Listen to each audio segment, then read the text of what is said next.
We are live on What's the Play. Hey, JP's what's in the up, house. man? JP, what's up? What's up? What's up? What's up, dog? What's up? What's What's going up? on with you? How you doing? Maintaining, man. Maintaining, young man. Maintaining.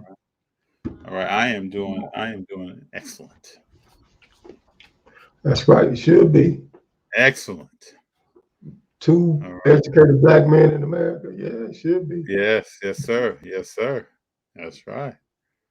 So we got two preliminary. We got 6 people in the house. I want to thank everybody for being here right now at the start of this, still at 8 o'clock. But we got one question from Sydney. And why nobody Oh, buying up Stafford?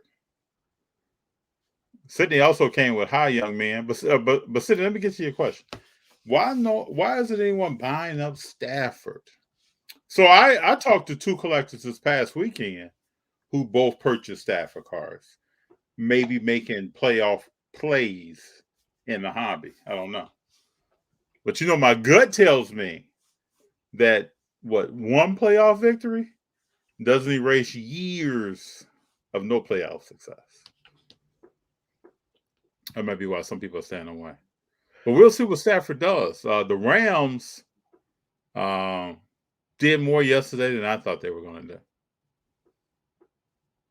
I will say that. AD's collection. What's up, fellas? hey, What's what's going on? up, fella? What's up? What's up, ADs? How we doing? Another question from Michael. Does Mahomes' car values go up since he won today? Or does he have to win another Super Bowl to be seen? Awesome performance. It looks like, just from some preliminary information I was looking at, Mahomes' cars have taken a little bit of a dip. I wouldn't say huge dip. Some other people may say that. But I think there has been some more interest and people talking about Mahomes' cars, and some values have increased since the game yesterday. What people, this is the whole thing that I'm trying to understand with people. And People before look you say that, I want you to see this comment from Jeff, because it ties in, right? okay. Jeff says Mahomes is the best QB in the league, hands down. Bye, bye, bye. Go ahead, JP. What are you thinking? Okay, so Jeff says that Mahomes is the best quarterback in the league, hands down. Let me ask you a question, Mr. Jeff. How many Super Bowls have Mahomes been to? Let me start out with that question. How many has he been to? Let me ask you a question. Will Mahomes make it to 10 Super Bowls and win 7? I doubt it. Mm-hmm. So let's stop with this. He's the best quarterback in the league, hands down. Because I go off longevity. Show me what you've done when you are 7 to 10 years in the league, then we can have a conversation. That's just how I look at it. Good evening from Colorado. This is Christopher. Since it's episode Hey, 7, I was wondering who your favorite player is that wore number 7 for the NFL and NBA. Mine was Michael Vick and Kevin Johnson. oh, Okay. I like that Vic though. All I like Vic. I like Kevin Johnson too. Uh, but right. wasn't a real huge Phoenix Suns fan. All right. That's an interesting question. I got to do some research on that. Don't forget Randall Cunningham wore number 7 Yeah, with the Minnesota Vikings. he did. Mm, Yeah, he did. It had let's see. it was a gunslinger. Yeah, well, he had young Randy Moss. And also, let's not forget that Kevin Durant wears number 7. Oh yeah, another But I sniper. respect Vic and Kevin Johnson. Kevin Johnson, to me, doesn't get talked about enough. What he did, the defense he played, the points he scored. Charles Barkley was MVP, but that team needed Kevin Johnson. Team needed Kevin Johnson. Good evening, gentlemen. All 4 of the playoff games he had this weekend. They were good games. They were good games. They were games that you could turn back on and watch again and be and get entertained. OG car scammer coming with it. What's up, OG? FD, I was off the grid all day at the farm training after Brady was ejected from the playoffs. Yesterday, I cried myself to sleep, and again, I returned to see video. It has me in tears. It's crazy. All I can say is this: Tom Brady pushed the ending of that game. You didn't know what was going to happen when he threw that ball to Mike Evans, and Mike Evans torched. Who's the DB for the Rams that talks a lot? Jalen Ramsey. Ramsey was torched. He was like burnt toast on that play. And it's interesting that, I mean, Mike Evans, we talked about this before, right? He has that kind of breakaway speed. He's not just a possession receiver. No. So, bona fide. but as soon as they scored, G and I were watching the game. As soon as they scored, I turned to him and said they might have given them too much time, meaning the LA Rams. Interesting. Well, we all, like we said, 10 Super Bowls out of 7, bro. You can't ask for nothing else from nobody. Yeah. Yeah, we talking about Mahomes. He isn't the GOAT. That's Brady. Jeff also said time will tell. Time already tell, Mr. Jeff. It's longevity, baby. Good evening, Richard. Hey. OG is smashing a thumbs up. Appreciate you. Yes, sir. If Brady would have had AB, it would have been very interesting. But let's look at Brady. Okay, so we're talking about Brady. Let's just put this on the table.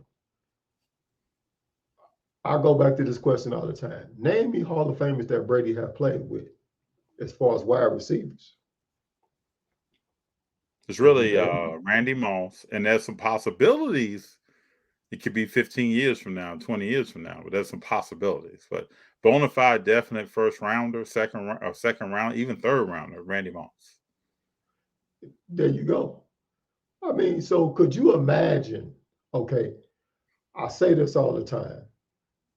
Peyton Manning was put in great situations. Eli Manning was put in great situations. Now you take Brady and drop him with that Giants team, or you drop him with that Indianapolis Colts team that Peyton Manning had, and you tell me what type of results would you get? You're true. You're right. What's up? Love what you collect. Hey guys, how you doing? Good to see you. Philly in the house. Yeah. Yeah. Mahomes is 26 and Brady is 44. Jeff, that is true. But I know we all remember when Brady was 26. Let's just see what Mahomes does. Let's just see what he does. Yeah. It's always interesting, the argument when you have Jordan was retiring and people were talking about Kobe, and now we're at the end of everything. And there are people who think Kobe is greater than Michael Jordan. There are people who think that Michael Jordan is still the GOAT, the best player of all time. What you had an old Wilt, and then you had a young Lou Alcindor coming through. Yeah. And Kareem would cause Wilt some problems. So you always had that. You have that like the passing of the baton on who's the best at that position in the playoffs or in the league. So it's going to be a question and a contest. But even head to head, I think Brady has that, right? Playing against each other.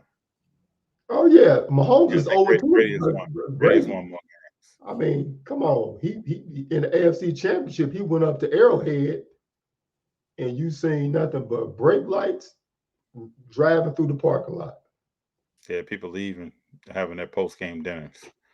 Jeff said Brady is the GOAT.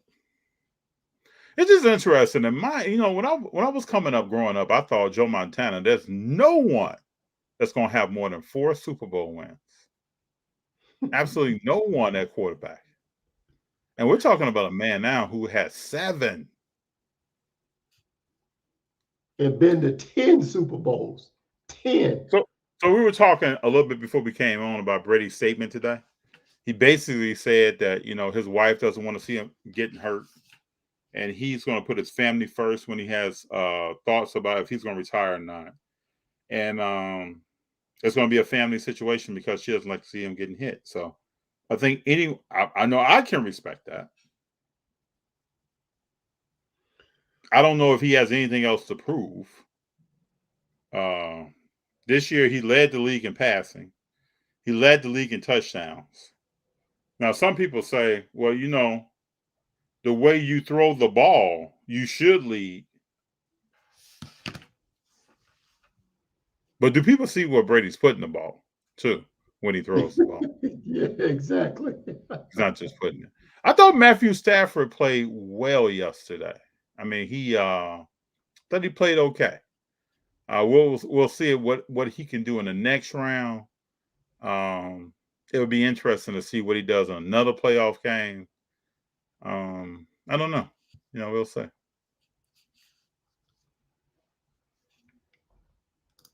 Leonard Fournette should have kneeled. This is from Richard at the 1-yard line. They had the first down already. He could have done that. If Bucks had, this is from Shane Robert Moreland. If Bucks had worse, they would have won. Now that left tackle position was it was a weakness. You saw throughout the game that Brady was getting pressure on his backside. And any good quarterback, any quarterback in general, you don't want pressure on your backside, right? You're trying to make decisions. You're looking around the field. You can't get hit from the backside. Worst try, right? He went to rehab, dressed out fully, came out on the field and attempted to warm up. But if you're a bigger guy, it takes you longer to come back from an ankle injury.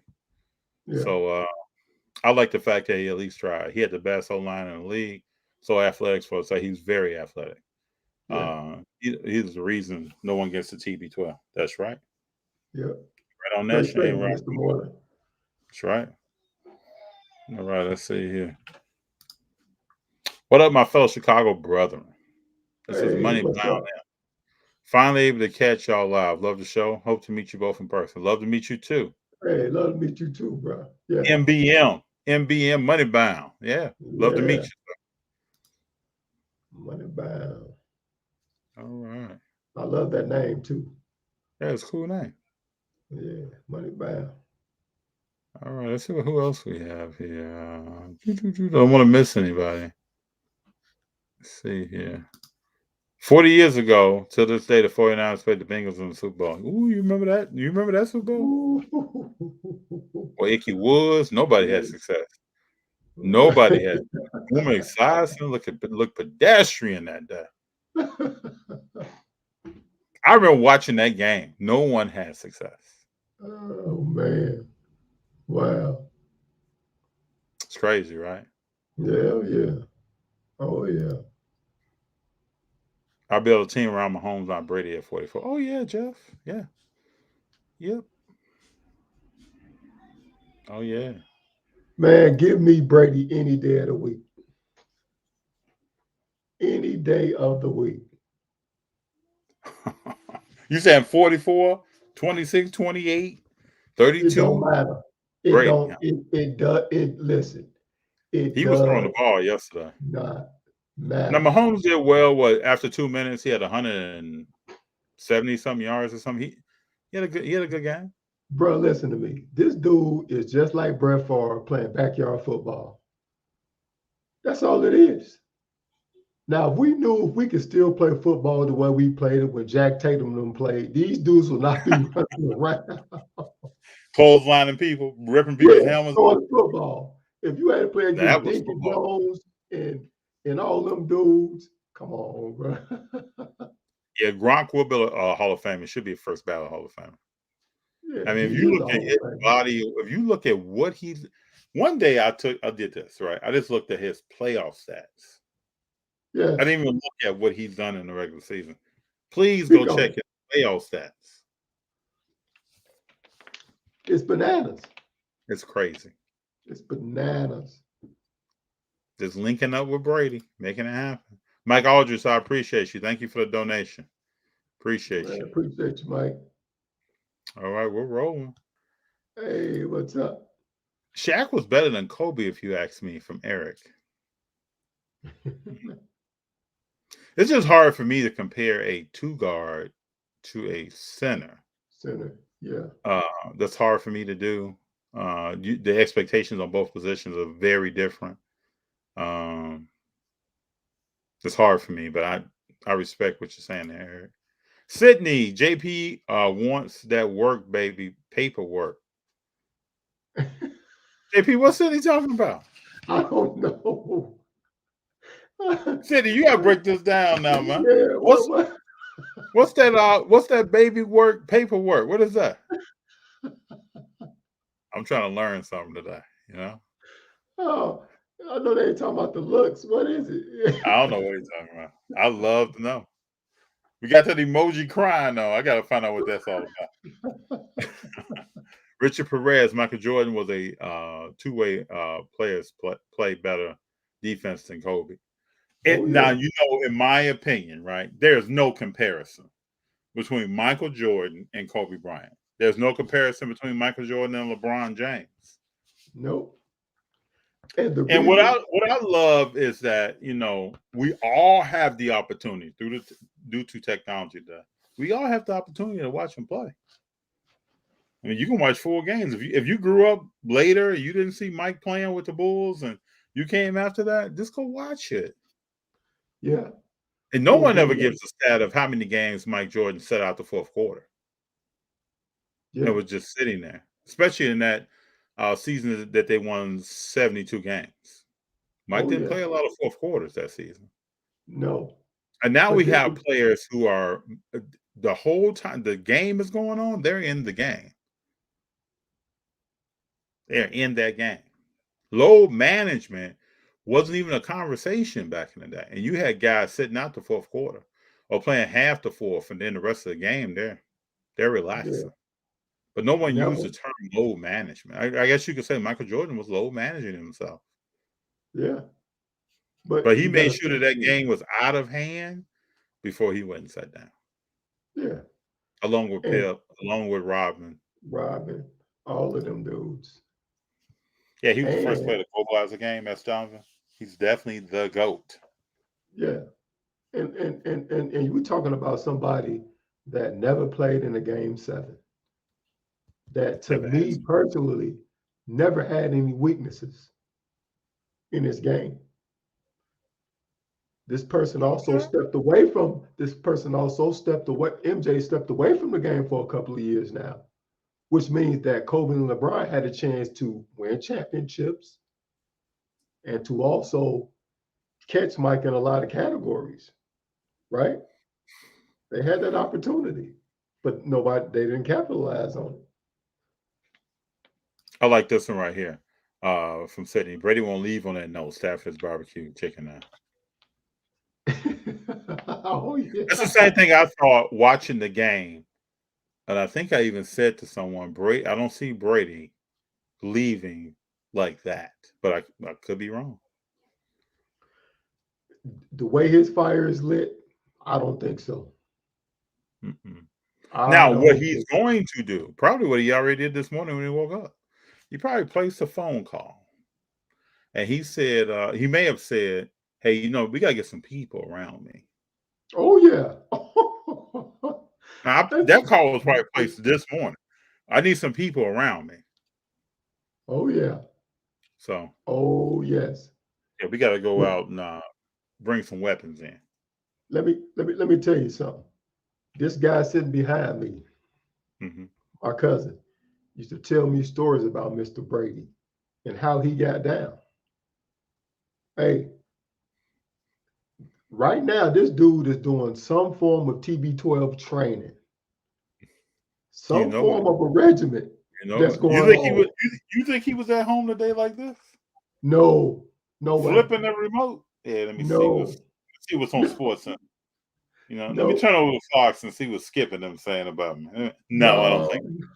He putting in work. Put in work But today. Had a full workout today. yeah, oh yeah, without question. Ready to go. It's interesting how that works. Steve Young told a story about they go to the Super Bowl, they win the Super Bowl. He goes to the 49ers headquarters to empty out his locker. And as he's walking out, he sees out of the corner of his eye somebody out on the practice field running routes and catching a ball.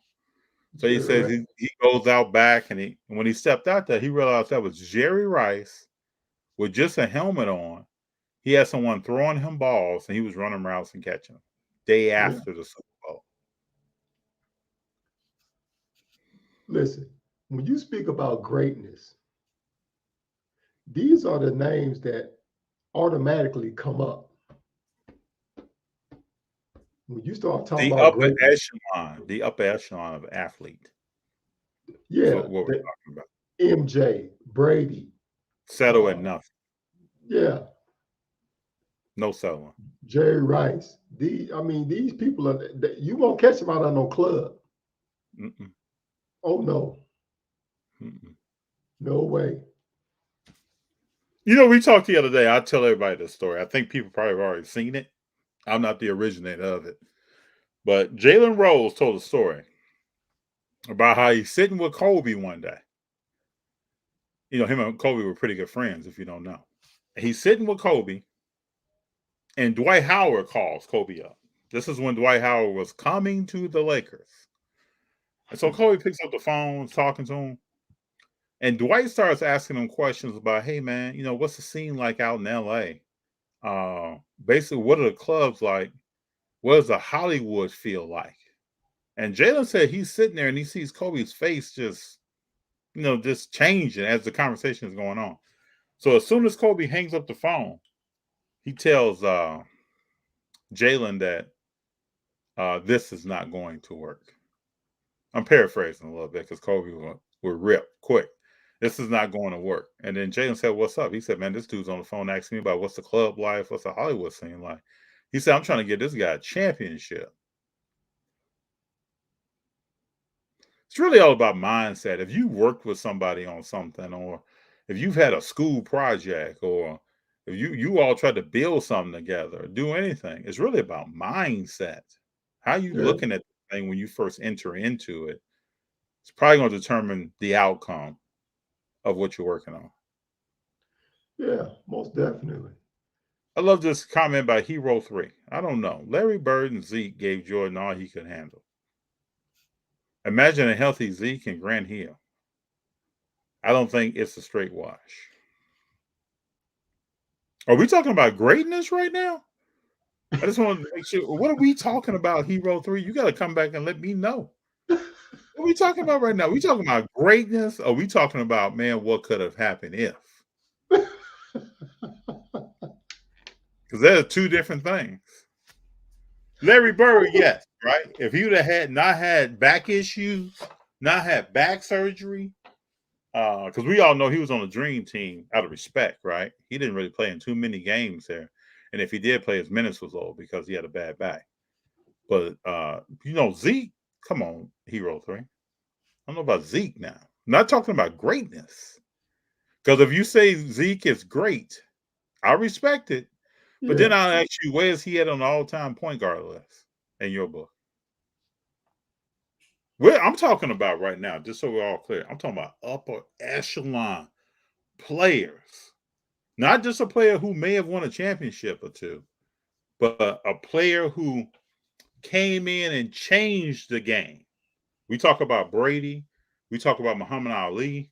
You're talking about Michael Jordan. These players changed. These athletes changed the whole atmosphere of everything that was happening around them. Everything. Speak on. Everything. Michael Jordan changed how you wore your shorts, what your jersey looked like on you.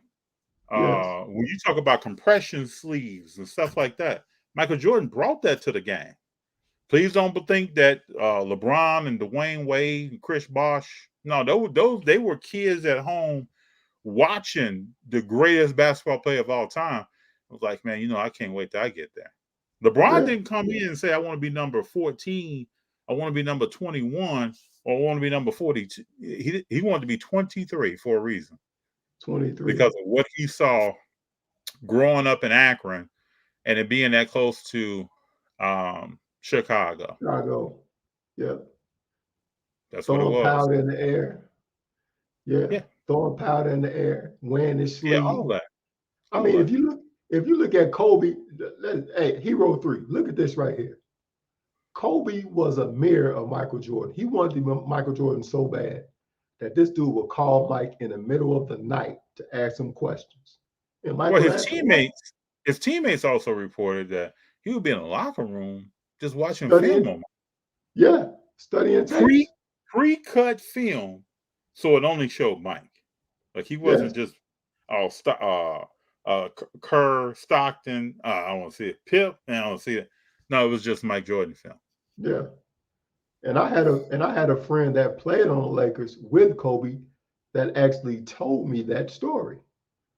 I mean, if you look at Kobe, the way he walked, how he addressed the media, everything came from Mike. How he would hang on his shorts when he's leaning down. Sometimes put his tongue out when he's playing. Yeah, I mean, everything came from number 23. But Hero 3. Just want to know, we're talking about greatness. I appreciate it though. I like Grant Hill. I've be probably my favorite player from Duke besides Jason Tatum. I like Grant Hill a lot. How was the Newport Showcase show?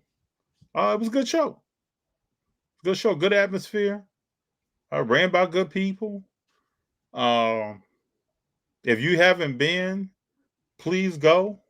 If you don't live in the area and you choose to come in the future where one is, when one is being held, please go to it. I think when you walk in, you'll feel a vibe in that show. It's a good show. I had good conversations with people. We stick around a lot sometimes. It's all about the conversations. Start talking to people and talking about their collection and what are they looking at. And we were talking about, some of us were talking about playoff games because I think Sunday was still coming. So it was a good time. It was a good time. Everybody, Dynasty Mode, everybody that put it on helped out. It was a good show. Good show. Good deal. Debo for MVP, Nick Jackson. Hey, yeah, I love that. He's one of my favorite players right now. Nick Jackson. Hey, Debo. Hey, he's the real deal, baby. And I want to tell everybody, because I don't know if you know, right? His first name is not Debo. He goes by Debo Samuels because he got that nickname from Friday, the movie Friday. Yeah. They showed him around practice, messing around on a bike, just rolling through practice, rolling around practice, looking around, just like Debo. Yeah. And if anybody hasn't seen Friday, please check it out. It's one of Ice Cube's, if not, I think it was his first movie that he made. Yep. He wrote the script for him and DJ Pooh. Yep. Directed it. It's a great movie. Yep. Funny story about Friday. I'm in college. I had a friend of mine who every time you went to his apartment, Friday was playing. Every single time. I'm not exaggerating, not embellishing, I'm not making this up. Every single time you went to his place, it could be 8 a.m., it could be midnight. Friday was on. And every time you be talking, he'd be like, man, hold on, man. Watch this scene. Like, we've never seen this before. Just cracking up. So that's my little bit on Friday. If you see the movie, you'd be like, man, yeah. That guy was watching it every day, 8 days a week, 30 hours a day, 388 days a year. Watching Friday, man. That was wild. So we got Mike. Anyone giving Burrow and the Bengals a shot against the Chiefs? Yes. At this point, what do you think, JP? Yeah. Yes. I think that they can beat them. They beat them before in the regular season. So why not? I mean, only thing you got to do is make adjustments. They have no answer for Chase. They have no answer for who was that? The other tall guy. I Wide forget his receiver? name. Yeah, I know who you're talking about. I can't think of his name right now. T something.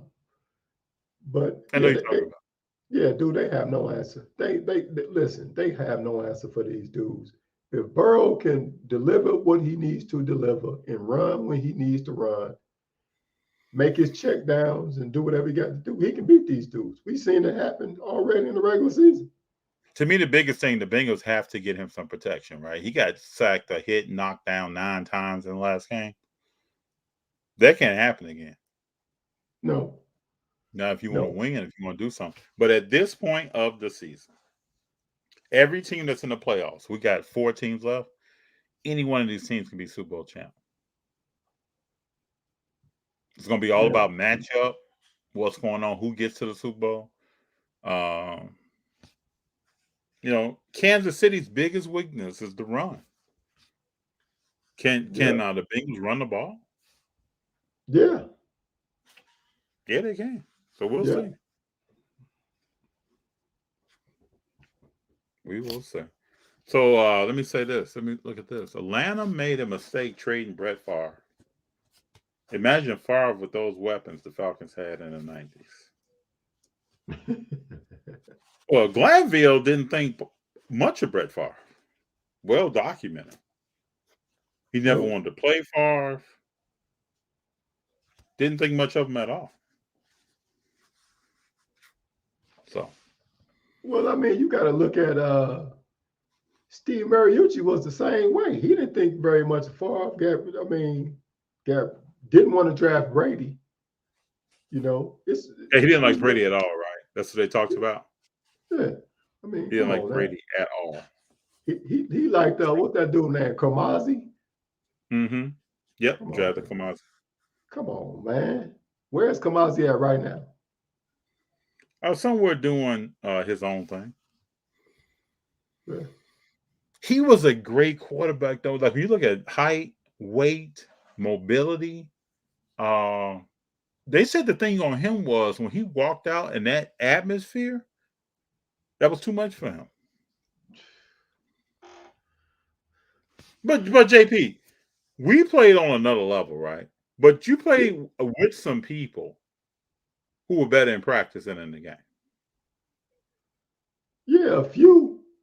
Yeah. A few. But the thing of it is, though, is that when you got great coaches around you, great coaches are going to pull things out of you that you never thought that you can get through if you are a damn good, whether it's a defensive coordinator, offensive coordinator, wide receiver coach. We can go through every coach down the league.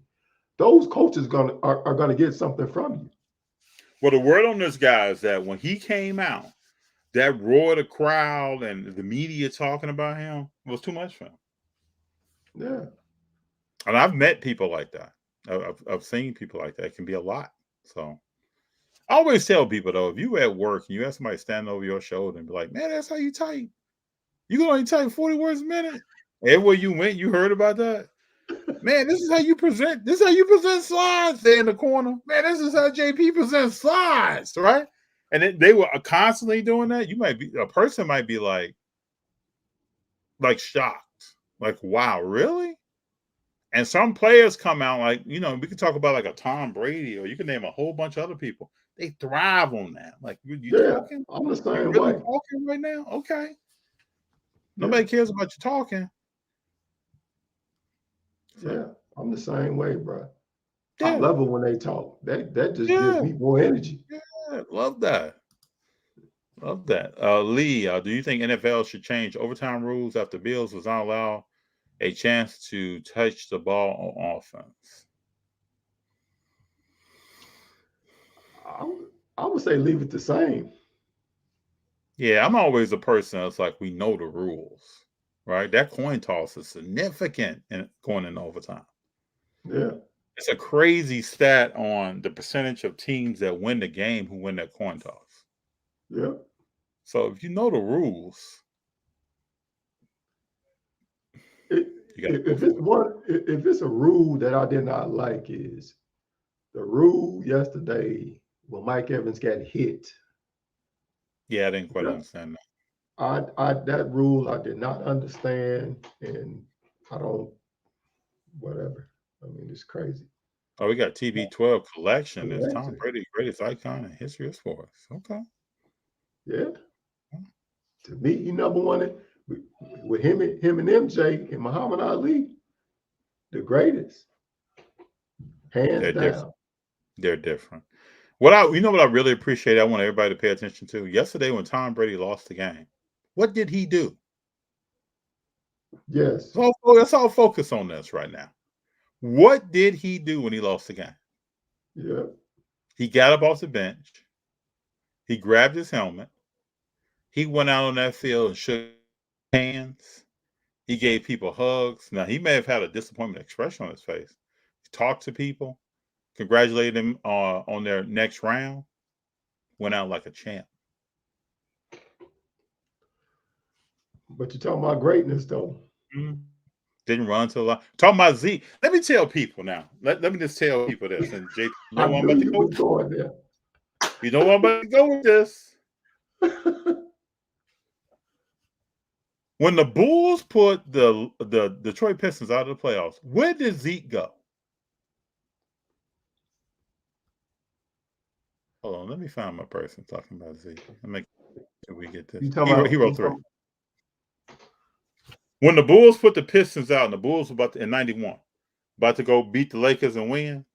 I'm gonna walk you back through this. I'll never forget this. That night, my father and I were watching the game. Right? And take everybody through this.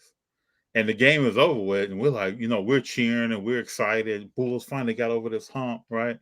And we both are talking to each other, and we look back and we see Zeke walking the other way. Bill Laimbeer walking the other way. And then we're like, what? Okay, what's going on? Then the commentators catch us up on, well, I guess Zeke is not shaking hands tonight. Zeke is out. Zeke went to the locker room after the game, after getting put out of the playoffs, and was gone. So Hero 3, I just want you to know. Now I respect you now. But when we start talking about greatness, right, is how you accept defeat or adversity or something that's going on that you didn't plan to go on. How are you accepting that? What do you do? Are you running to the locker room? Or are you shaking hands? And there's another player today that, I invest in from a sport car perspective. But LeBron James will take that thing to the locker room on you. Yeah. If he's disappointed and did not win the way he wanted to win. Yeah. Yeah. But we talking about greatness. And can I add something to that? Oh yeah. When Zeke was asked that question, when he was posed that question in an interview, why didn't you shake hands with the other team? He pawned it off on other people. Well, there's other teams that done this in the past. Bill Laimbeer, said that we should not do this, and we stick together as a team. So that means that, to me, you don't have a mind that you easily led by what somebody else is doing, and you're supposed to be the captain of the team. Come on, man. Yep. So whenever somebody says something about Isaiah Thomas, that's just what I think of. Maybe I'm biased. I don't know. But Sydney says Tiger Woods is great in his own right. Oh, yes. Yes, he is. That is without, yeah. We're not going to question that. No. You're Not talking about changing the game. Yes, sir. Okay, we got somebody's top 5 here, people. Y'all ready? We got Big O, Magic, Steph, Stockton, and GP. Okay. Gotta respect it. Okay. And that's point guards. That's top 5 point guards. Yeah. Yeah. Yeah. Gotta respect. I respect that. I like the fact that you put GP in there. Yeah, I got a lot of love for GP. I like the way he played the game. I even like his trash talk at certain times. He knew when to turn it on, when to turn it off. I like that. Just like the way he chewed that gum. Yeah, all the time. And still talking. With every chew. Still talking. What are you talking about, man? You think you can dig me? What are you talking about? Still talking. Love that about him though. But left to right foot movement, hand placement on the defensive end. Yeah. Let's see a highlight of someone taking GP off the dribble. I want to see that. Did somebody say playoffs? Yeah, that's good, Marcus. Playoffs? Okay. In Franklin III, Iverson had a big impact on the NBA. Yeah. Not wearing dress clothes on the bus. But he had I'm just joking. He had an impact on the game as well. As well as in terms of style with the cornrows, tattoos. Yes, he did. Every guard in the late 90s was trying to cross over Iverson. But I just gotta ask a question though. If let's say Iverson would have really focused on his game and focused on things like practice and getting better, what would he have been? That's a what if. What would have happened? Mm-hmm. Hero 3, I'm talking more matchups. I don't think MJ and company could take the prime Bird teams and Zeke teams with old rules. Man, Hero 3. can Don't I know can about I that. can I address that? Yeah, jump in there. Okay, so let's take the 63 points in the Garden. Now let's imagine you, Mike single-handedly put work on these dudes. You can go back and watch the highlights. I mean, he chopping them up, he crossing them over, he taking them, dunking on them. Dude, they did not know what to do with this dude in the Garden. Took him to overtime with people like who? Granville Raiders. I mean, people that you've never even heard of before. Mm-hmm. Mediocre players. I mean, come on, man. And we're talking about Zeke and them rules. Basically, they was playing football on a basketball court. That's only how they could beat Jordan. Mm-hmm. They could not stop him one-on-one, so they had to physically beat this man down in order for them to eke out a win. It ain't like they blew him out. We're talking about eking out a win, 1, 2, 5-point margins. So let's not get it twisted now. Now, this next question is a great question. Great question. Why do you think, this is from Christopher Murray, there aren't more left-handed quarterbacks in the NFL that end up doing well? Sorry, my man got cut off. Don't worry about it, Christopher. JP, you jump all over that because I got something I want to say on it. That's a great question. When you look at left-handed quarterbacks, are we talking about like Michael Vick? Yeah, the question is, why aren't there more left-handed quarterbacks? That is, to me, that is a great question, and it boggles my mind. I don't have a definitive answer on that. I don't know if it's just not a lot of left-handed quarterbacks that are out there, but the ones that I've seen that were great, like Cunningham and also Michael Vick. But I don't know the answer to that. It's a great question. I don't know the answer either. I will say, if you have a left-handed quarterback, it changes your whole offense. It changes your block. I'm just talking from playing from a blocking position. It changes how you block. Those kind of things change. Now, why can't an offense adapt to that? I think they can. I don't know if when kids are younger, are they going into different sports? And I don't know. I'm not just saying like left-handed people are going someplace else and playing something else, or are they playing different positions now in the game compared to a long time ago? I don't know. That's a great question, but it does change everything you're doing. Yeah, everything you're doing. I can remember playing with some people who, even if you bring a quarterback in, that's like, everything is about rhythm, right? mm-hmm. So if you bring a quarterback in who can throw the ball like 30 yards down the field, you're playing different than if you have a What's the Tennessee Titans quarterback? Tannehill. Tannehill. If you have a Tannehill on your team, or if you have a Justin Herbert, that you're playing totally different. So Oh yeah. it's similar to if you have a right-handed quarterback or a left-handed quarterback. But Yeah. if I would love to see more left-handed quarterbacks because if you're a right-handed person, you think like a right-handed person. You know, they're gonna go to their right. You're thinking that, but when a person can do stuff with both hands, or take you in the other direction, or throw the ball in a different way with a different rotation on the ball, I know as a receiver, right? I'm just going off of what some people I know some people I've known. I can also tell you about Jerry Rice. When I'm a Joe receiver. Montana left and Steve Young took over, Jerry Rice was like upset because the spin of the ball now is going to be different coming to you. And when you're an upper echelon player like that, you're almost like a perfectionist. That Yeah, stuff bothers you when it's different. it So, does. but once he spent a lot of time with Steve Young, he made the statement that he loved catching that ball because it was coming in crisp, hard, and a hard spiral that he could get his hands on and keep running with it. He always hit him in stride. So, Yeah, uh, yak yards. I only told that story because you can see the difference between just a left-handed quarterback and a right-handed quarterback, what you need to look for and learn how the ball is going to come at you. And it's a little bit different for everybody on the field, but we can all name some great left-handed quarterbacks. Oh yeah.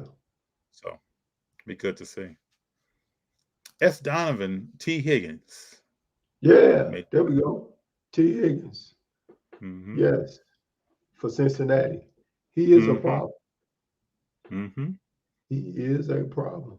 You can see what he does next weekend. Burrow might shock some people here. I'm telling you. I wish I had listened to my own advice. Burrow to the moon.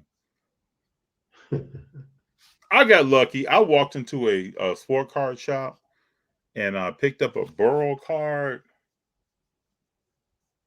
week 8 or 9 of the season. I like this play. I like this play at LSU, but I also started looking at how was he playing his rookie year before he got hurt. I just really like the way he played the game. I don't know what that card's worth now. I'm not selling the card, so I guess it doesn't really matter. But I just believe in his game. So we'll see what he does next. I also believe in Herbert too. I think those two guys are going to be the face of the NFL for I like Herbert. quarterbacks. Oh yeah, Herbert's nice, Yeah, I like nice. him. He's the I mean, truth. you can see a guy make just a motion with his arm, and when the ball comes out, pew, that ball's gone. Yeah. And he's mobile. I saw a video of Herbert today on the basketball court dunking on some people playing pickup. He's athletic. Yeah, buddy. Yeah, okay. So we got are you coming to the Houston TriStar? No, H-Town ball cards. I've been to the Houston TriStar before. I won't be coming this time. If you hear anybody in the background, that's my son back there saying what's up to y'all. Just from a distance. But hey, I won't be able to come down this time. I know it's gonna be a great show. And H-Town, if you're going, let me know what you're looking for. Are you looking for cars? Are you going to the autograph pavilion? What are you gonna be doing there if you're going? Yeah, Nick Jackson. If I named Debo because of Tyler, he was always taking things from other children. Yep, that's the story. Yeah. That is the story. I haven't watched the documentary. JP, have you watched the documentary on Brady? No, because I want to be able to sit down in peace and watch that thing from start to finish without I'm probably any not gonna get to interruption. this. I'm not gonna get to it after the Super Bowl. Yeah. It'll be a while before I sit down Yeah, and it's actually gonna be watch going. that. It's gonna be quite a while. Yeah. Brett Favre is the all-time leader in interceptions. I don't get the whole Favre appeal. Well, let me say this: Reggie Jackson, I think, has the most strikeouts of all time of anybody in the Hall of Fame. Yeah, but we talking about Mr. October too, though. Mm-hmm. Brett Favre is a good quarterback. I don't know where you put him on your all-time list of quarterbacks, but he is. He's a lot different than most that you'll ever see. Quite a bit different. Oh, thank you very much, Justin Vick. I appreciate you. Appreciate you a lot. Yeah, we wanted this to be something where we're all sitting around talking about sports and about Yeah, cars and what's going on in the hobby and things like that. So thank you very much. appreciate you. Yep, appreciate it. Zeke was a bad boy. Okay. All right. So JP, is there anything you want to get into tonight? Any headlines, anything that's happening in the world of sports? We all know Kevin Durant is out, right? He tweaked a Yeah, ligament. yes, that's something that I Well, want you to know, get he was into. he was playing the game, and I think one of his own teammates fell back on him, and his knee went back. So his knee count popped. Yeah, yeah, I I was think it's kind of just a sprain. He doesn't need surgery. well, that's good because I was just wondering about him and Clay because they said something about Clay just as well What about Clay? about oh tweaking a knee or something. So they rather just sit him and not let him play because he's supposed to play against the Jazz the other night but did not play due Yeah, they to the say it's doctor's questionable delay. versus the Dallas Mavericks. So yeah, I was kind of wondering like how will this affect their team moving forward if you don't have Durant? Because you Well, got to for look at Thompson, for Clay, Kerr said it's nothing serious. It's just a part of cautiousness. yeah, So I would yeah, imagine if you come back, right, and now you're jumping, bounding, running several games in a row, you might have a little tenderness there, might have some slight swelling, might need to take a day off or something. yeah. Might be a part of that. Durant, let me see where are the Nets in the seed position right now. Uh, That's well, I haven't seen anything. That's a great question. But I'm just wondering, okay, since you don't have that type of scoring, right?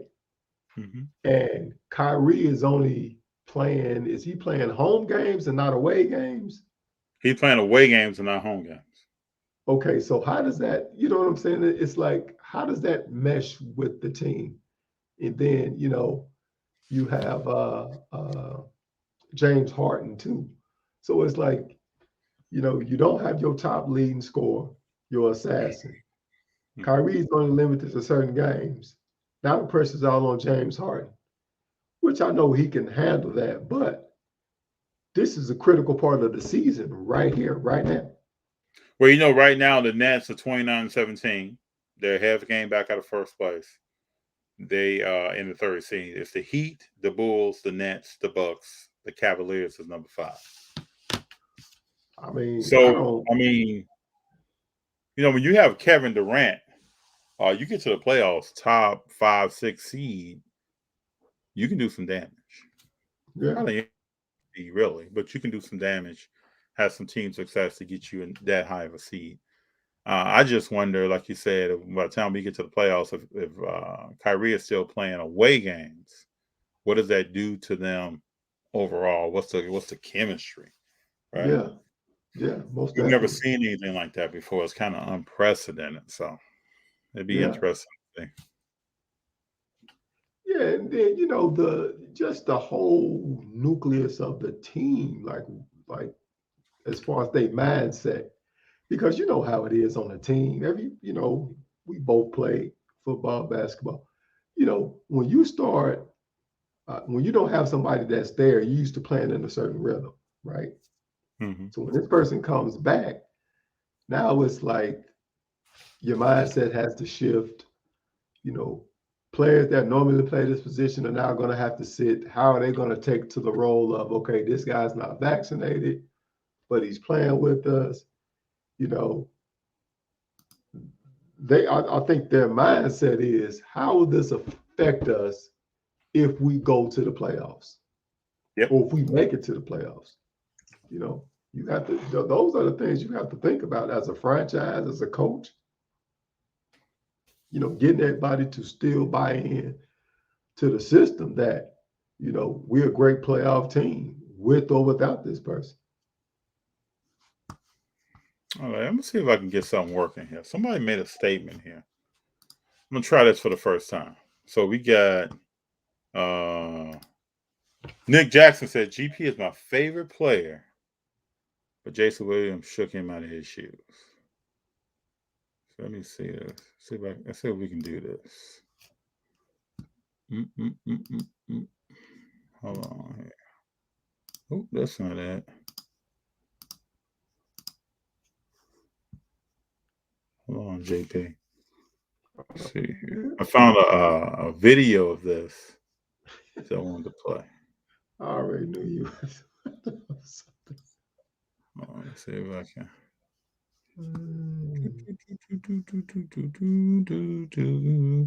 Keep going. Let me mingle here. I want to see if I can.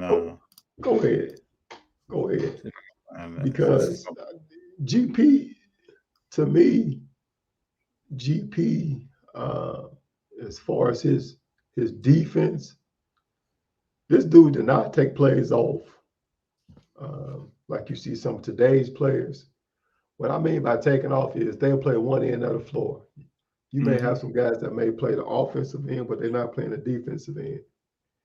And if you are the magnitude of the upper echelon players of the game, you should, one, always play to your potential. That means playing both ends of the floor. Two, you got to think, you got fans out here paying hard-earned money to come see you play and not see you in street clothes. True. So you should want to give them their money's worth. So if you're talking about GP, when he played with the Supersonics and he had another bad dude up there named Mr. Sean Kemp that was catching stuff out of the air and showboating and gliding, they was the truth. They gave you a show every night. They were the truth. Same thing in Chicago with MJ and Pip and those Bulls up there. When you paid your ticket to go see those dudes play, and I paid my ticket and watched them dudes play personally, you got your money's worth. Do you think you get your money's worth for some of these players now? I don't think so. Oh, no, probably not. No. Half of them is taking off plays, not playing to their full potential, in street clothes. Like you said, load managing into the playoffs. Who is load managing the regular season just to get to the playoffs? Yeah, right. I mean, I don't know. Everybody's thinking about something about their career, maybe about their contract that they're trying to get to, of why they're doing what they're doing. Yeah, but you're cheating the fans, though. I mean, I agree. You have to. We have to look at this game. People pay their hard-earned money that work a 9 to 5 that want to see these guys on the court playing. There's a difference between being if you injured and if you hurt. It's a huge difference. If you get hurt, I will hope that you would try to make a go at it and get back out there and get the fans a show. But sometimes it's not to that magnitude. So AD's collection says White Chocolate broke GP's ankles. It's on YouTube. Young Jason White Chocolate Williams crossed GP up. Something terrible. I get it. A lot of ankles. Yeah, I just looked at the highlight myself. Yeah, I see it. Aren't a lot of people that can make that claim, though. But White Chocolate did do it. Yeah, he broke a lot of people's ankles. He was tough. Oh, yeah, the 95-96 Bulls.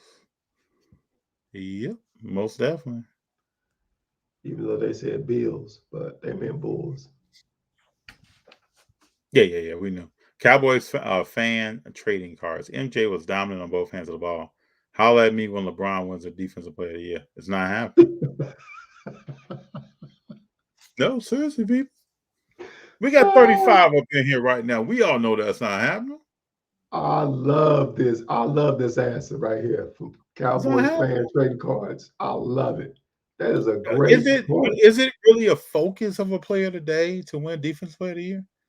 Most defensive players of the year now are like big men, right? Yeah, most of them. When was the last guard? This is going to bring up a good question. Who's the last point guard, two guard to win Defensive Player of the Year? Great question. Does anybody know? Let's see here. See if I can get to a list. Found a list. All right, so let's start. Where y'all want to start? Let's start 82. 82, Sidney Moncrief. Yeah. Shooting guard. All right. 83, Sidney Moncrief, shooting guard. 84, Mark Eaton. Rest in peace, Mark Eaton. Great player.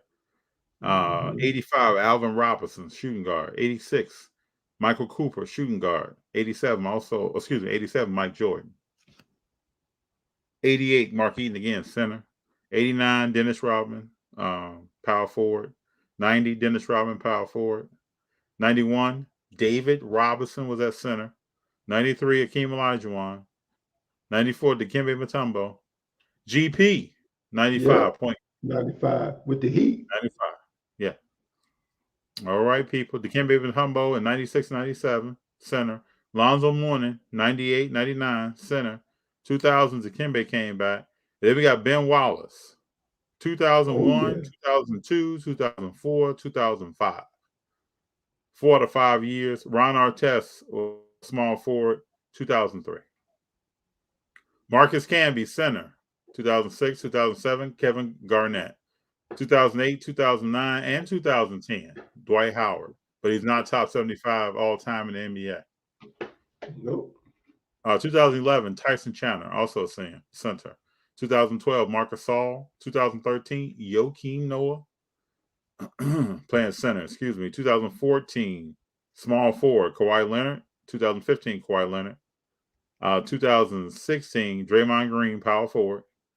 Then Gobert, 2017, 2018. Giannis, 2019. Gobert again.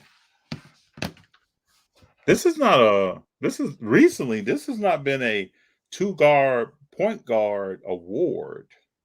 No. And if you look back, if you take Gary Payton out of the mix, you don't have too many. It's interesting, when you actually hear them names. Mm-hmm. We know LeBron's not playing no defense. No, not to that level.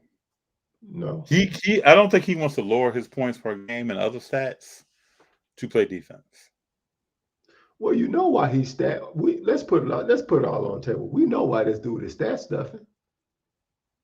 Why is that? Stuff to outdo MJ, who dominated both sides of the floor. We knew that. Well, he also wants to catch. He's in a mode right now catching Kareem. So you think he's going to AJP? If you was on the court, you think he's going to D you up? No. Or he's going to go catch Kareem? He's going to try to catch Kareem. I don't think he's going to catch him. You don't think so? So I did some math. So people out here may tell me I'm wrong. I did some math a few weeks ago. For like 3 more seasons, at an 80-game season average, he needs to average like 26 points a game. That won't happen. To break Kareem. I don't think it's going to happen. That won't happen. I'm going to tell you another category that he will not break. What's that? MJ led the league in scoring title 10 times. 10. LeBron James did it only 1 time. Let's see him do that. Let's see him break that record. So Jordan was an 87 defensive player of the year, right? Yeah. Let's look at what years Mike Jordan was scoring champ.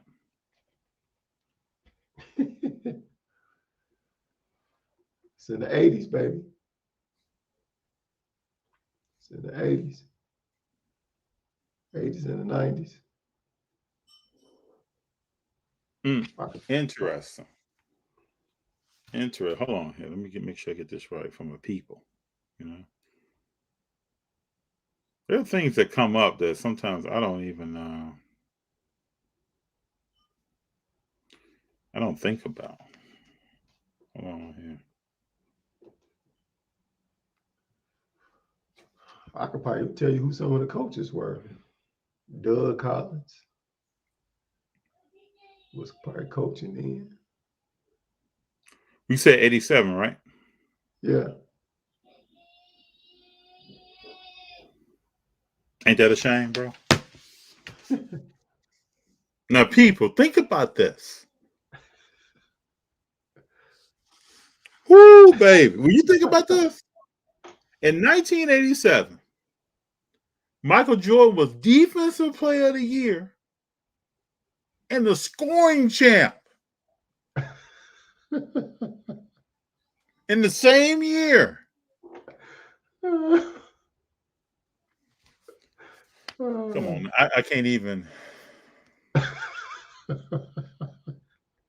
Is that why you got that bewildered look on your face? Bro, that is amazing. You think about that. Think about the amount of energy on both ends of the court. Yeah. Yep. That you're expending. Yes. And this is not when. Okay, let's just look at this. 86, 87, 88, 89, 90, 91, 92, 95, 96, 97. Scoring champ. Scoring champ. Let me ask you a question. What's that? I want you to pull this up right here. Go ahead. When he won that Defensive Player of the Year and also scoring champ, pull up the roster to see who was on the roster that he played 1986 Bulls roster? Yeah, I want to see the players that he played with, that he carried when he was doing all of this. All right. Let me read it to you. Yeah. Right. Yeah, these are hand-picked players like that other guy that's up here. Okay, you want me to name some players? Yeah. Y'all ready for this out there? Tony White at point guard. Granville Waiters at center. I ain't even got to some other centers that's up top. Wait till you hear these names. Sam Vincent at point guard. Elston Turner, small forward. Sedale Threet, we all know Sedale from Chicago. Yeah. Point guard. Rory Sparrow. Ooh. That was the Bulls' name right there. Point guard. Brad Feller, small forward. Scottie Pippen, small forward. There's young Scottie. Yeah. John Paxson, point guard. Charles Oakley, power forward. Mm-hmm. MJ, shooting guard. Horace Grant, power forward. Young Horace Grant. Mm-hmm. Artis Gilmore was still there. Ooh. Yeah, playing center. Dave Corzine. Oh. Wow. Playing center. Mike Brown. Who's the Hall of Fame on that list? Tip. That's it. See how many games they won that year.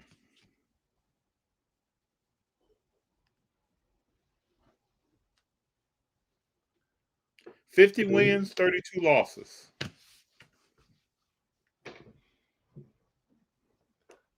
Now, did that sound like a 50-win team? No, sir. No, sir. That's what I'm saying. These names, people probably are pondering, like, who are these guys? Look up that list. I know people are asking, who is Dave Corzine? I know people are asking that right now. I know people are asking, who is Granville Waiters? Who is Rory Sparrow? Who is Artis Gilmore? Come on. Yeah. Go look up and see the average points that these people scored or committed to a team. Like I said, these players are not hand-picked players that was like, oh, let me go over here and get this guy. Come on, man. No. M. Franklin III, LeBron James would take that thing to the locker room. You know the thing. You know that's facts, right? Yeah. It's facts. I mean, and he doesn't like just walk. He is warp speed to the lock to the tunnel. And he tries to position himself, right? I watch him sometimes in the games. I'm just hoping like, right? I'm watching, right? He'll sit at the end of that bench. Y'all check him out there now. He'll sit at the end of the bench. And before that buzzer, before that hits, he's already up off.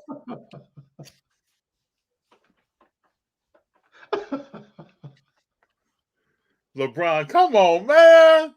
You know you got to stick around, at least shaking hands. Say what's up. Just point to somebody. Hey, what's up? Yeah. I'm going to holler at you later, man. Something.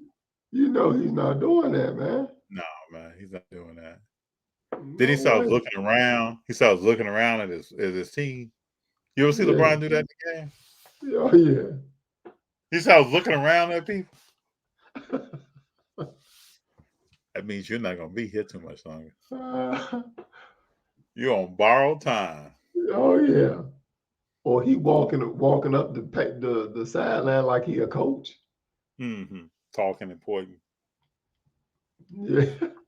All right. Armin says, Grace Allen, one of the dirtiest players ever, doing our boy Caruso like that. Yeah, that was. I remember he had a couple of incidences in college when he played for Duke like this. But the thing was, right, Caruso hits the ground. And Grayson Allen, like, goes towards him like, oh, man, let me help you up. Yeah. The way he slammed that man to the ground like that? Not me. Not me. I think Caruso fractured something, broke some knee surgery. Yeah, he needs surgery. Out 6 to 8 weeks. Now, we want to talk about 80s basketball, right? Back in the day, if Grayson Allen ever came back on the court against that team, that's why the NBA is better in that way. You know, well, at least people can go out and play basketball because back in the day, it would be like baseball when you hit someone with a pitch and then you step up as the pitcher and you know you're about to get drilled, or you're in the American League, you know your outfield is about to take your face. It was like that back in the day. You came on the court and your little warm-ups getting ready, you didn't know how long you're going to be in that game. After what Grayson Allen did, yeah, that's why the NBA is better. Yeah, I think we all seen Malice to the Palace. Mm-hmm. And all they threw was soda, beer. They underestimated, though. I always tell people this. They underestimated how the reach of a 6'9" guy. Right? They underestimated that. If y'all haven't seen the Malice in the Palace documentary, you should go check that out. It was quality work. It was quality work. But you better know out there, everybody, if you are running from a 5'10" guy, it's the same as a 6'9", 6'10" guy. Or young lady. You better know that. Please know that. Estimate reach, get your tape measure out. You see if I move away. That was crazy. So when one time I was in Detroit, right? I went to the Palace to see a game. The Miami Heat came in, Wade, Bosh, and LeBron, and that was a great game. But way I sat, I just kept envisioning what was this place like that night. Oh yeah, had to be crazy. Oh yeah. I was wondering when I saw highlights that night, like, will these guys ever play again? That was unprecedented. I hadn't seen anything like that. When, like, are you going to be out 80 games? Like, when are we going to see you again? Ron Artest, Steven Jackson. When are we going to see you again? Yeah, that was crazy. Oh man. JP is my favorite point guard, but Jason Williams shook him. Yeah, Jason. You know, Iverson shook Jordan. Crossed him up, took him to the cup. Yeah, little playground. I know I had said earlier that nobody crossed up GP, but Jason Williams definitely did it. Yeah, broke ankles. Yes, he did. Oh, look at Mike Aldridge. Man, Zeke get no love. He won 2 rings with Lambeer and Dumars as his best teammates. Magic had Kareem and Worthy, Steph and Clay, Draymond and KD. Zeke is easy top 3 point guard. Okay, Mike.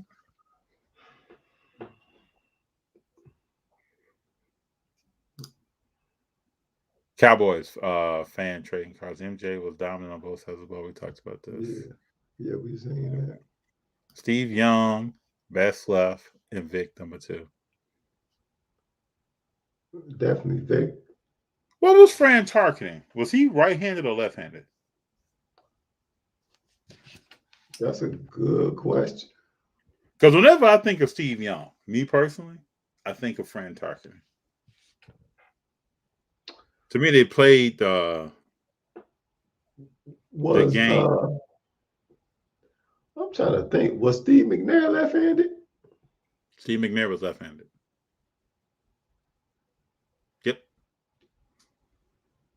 Yep. Steve McNair was left-handed. Let me see here. Oh, I think Fran Tarkenton was right-handed. Yep, right-handed. Will T-Wolves make the playoffs? I would say no. You don't think so? No. All right. I would definitely say no. I mean, everything is going good right now, but we all know how they wind up fishing. The wheels always fall off. Let's see where they stand. Where are they at right now? Couldn't tell you. Minnesota's number 7 right now. 23-23. The Lakers are number 8 seed, 23-24. Clippers. I think the Minnesota Timberwolves are going to make the playoffs. So you have going from 5 down. Dallas is 5. Denver is 6. Minnesota is 7. Lakers 8. Clippers 9. Portland 10. Minnesota's going to make the playoffs because Portland is done, right? Really. I mean, Lillard comes back. They're probably going to lose so many games till he comes back from his abdominal surgery. They have problems. Clippers, both stars are out. It's not happening. Lakers, they will not get it together. Well, we'll see. You just never know. It's a good point. Good left-handed throwers are geared towards baseball. I saw a clip today of Mahomes playing baseball in 2010.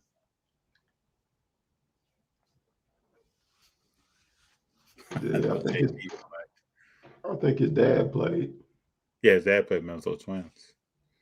Went to the World Series versus the Yankees, right? Oh, good question for you, man.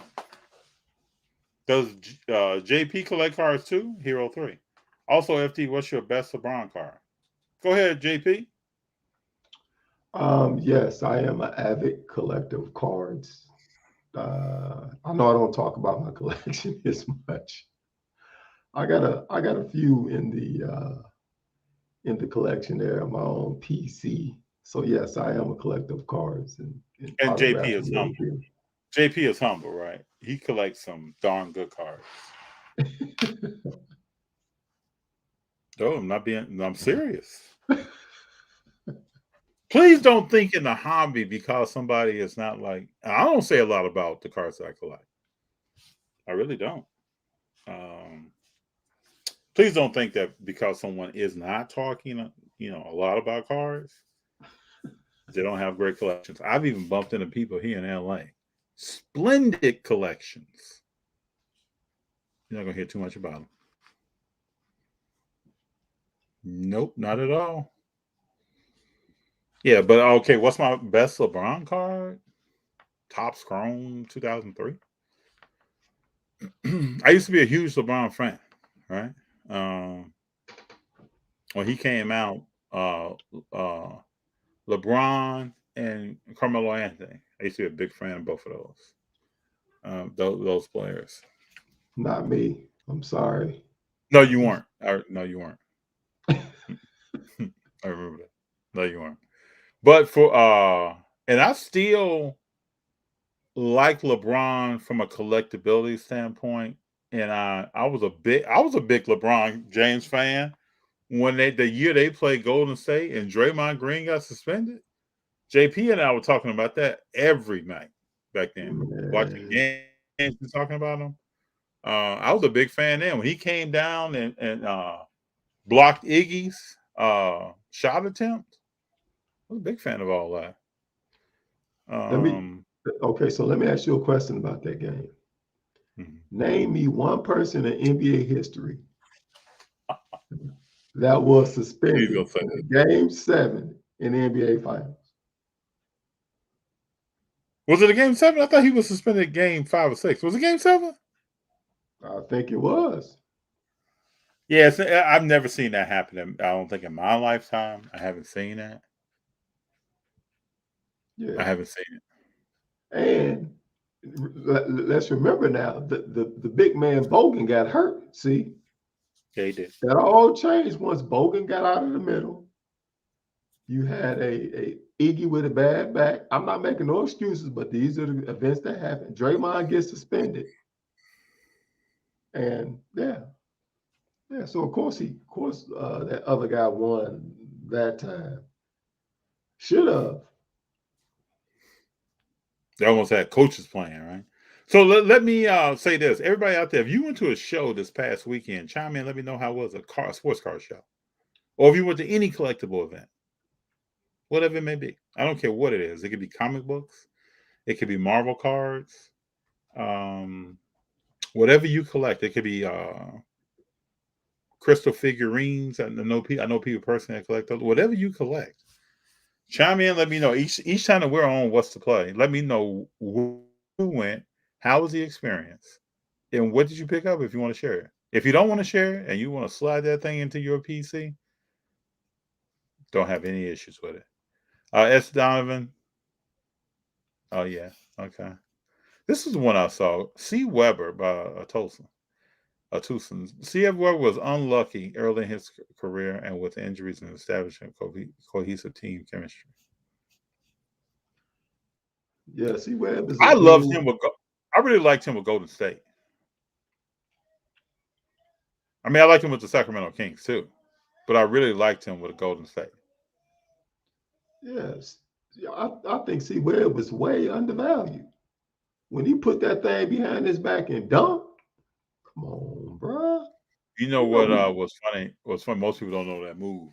You put it back there, boom. But I remember when they were coming out in the draft, right? Before he got traded for Anthony Hardaway. I was like, man, are they gonna put him with Shaq? I was excited about that. I understand why they did not, but I was excited about that. But just think if he played with Shaquille O'Neal. It'd been nice. But the question is, like, you want a point guard with a big man, right? Both C. Webb and Shaq were not great from the free throw line. No. So how would that have worked? That's the question. We'll never know. Could have been phenomenal. So Anthony George said Zeke is the 80s version of Darren Williams. It's an interesting comparison. Yeah. It's interesting. Are we talking about the Darren Williams who now is a boxer? Darren Williams? Or am I missing somebody?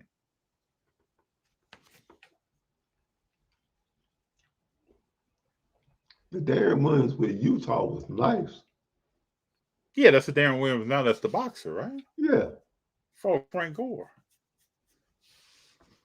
That was an interesting fight, though. I believe in Josh Allen's game now. Come on, he said, wow, James. I think I respect Josh Allen more now as a quarterback than I ever have before.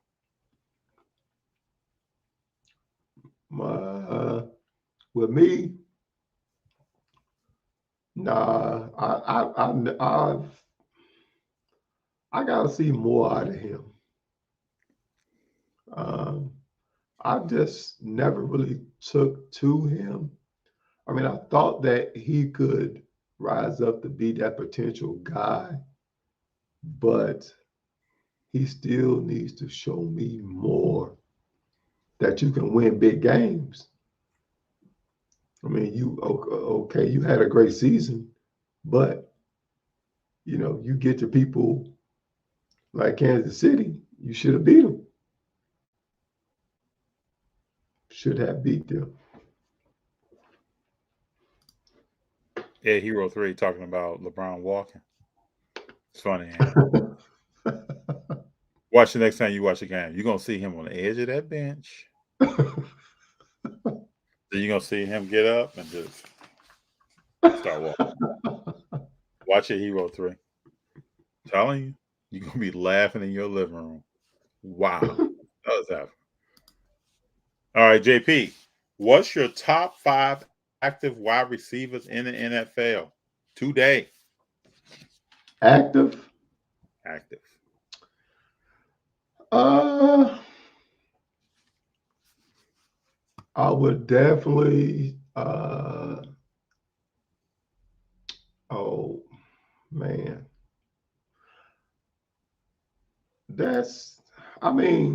It's okay. So Mike Evans is one. I could definitely say. Debo Sanders is one.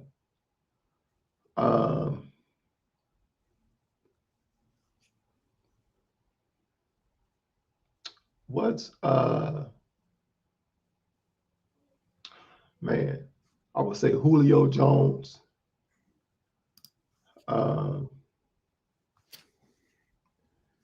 Let's see here.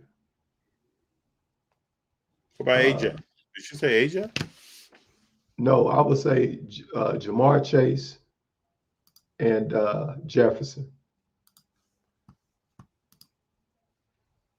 So I would definitely say once again it would be Mike Evans, Julio Jones, Justin Jefferson, Jamar Chase.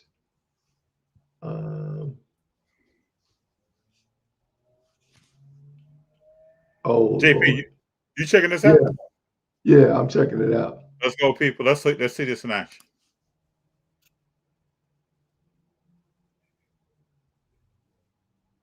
Did you see that? Did you see it?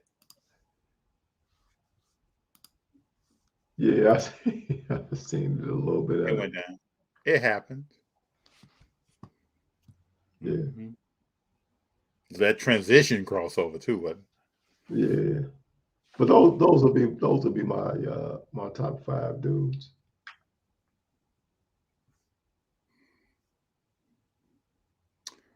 Where do you put AJ Brown at?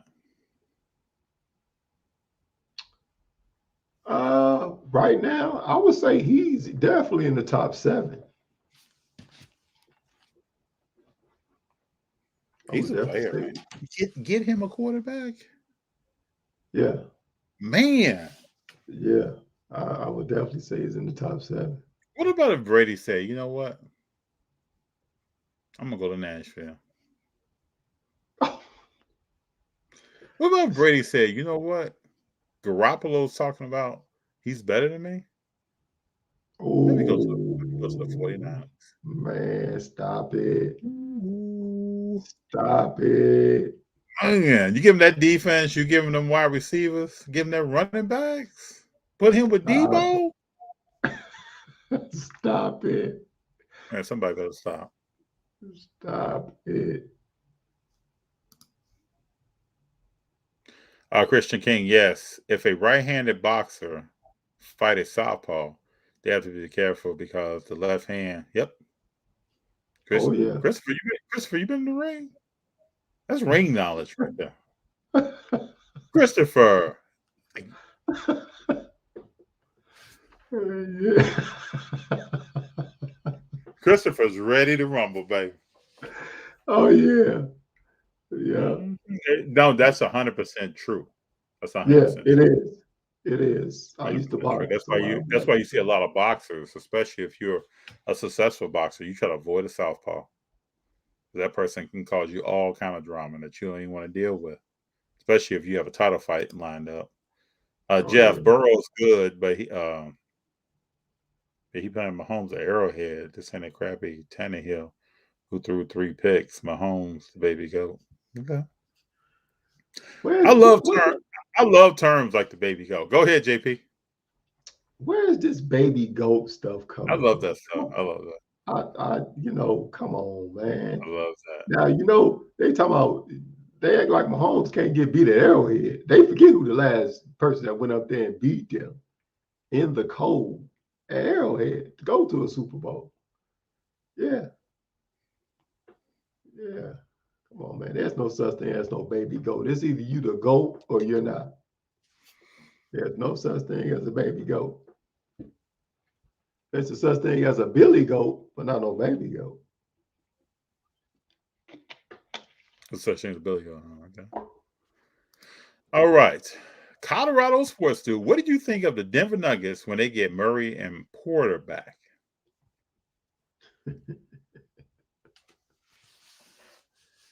You know, Colorado sports dude asked this question.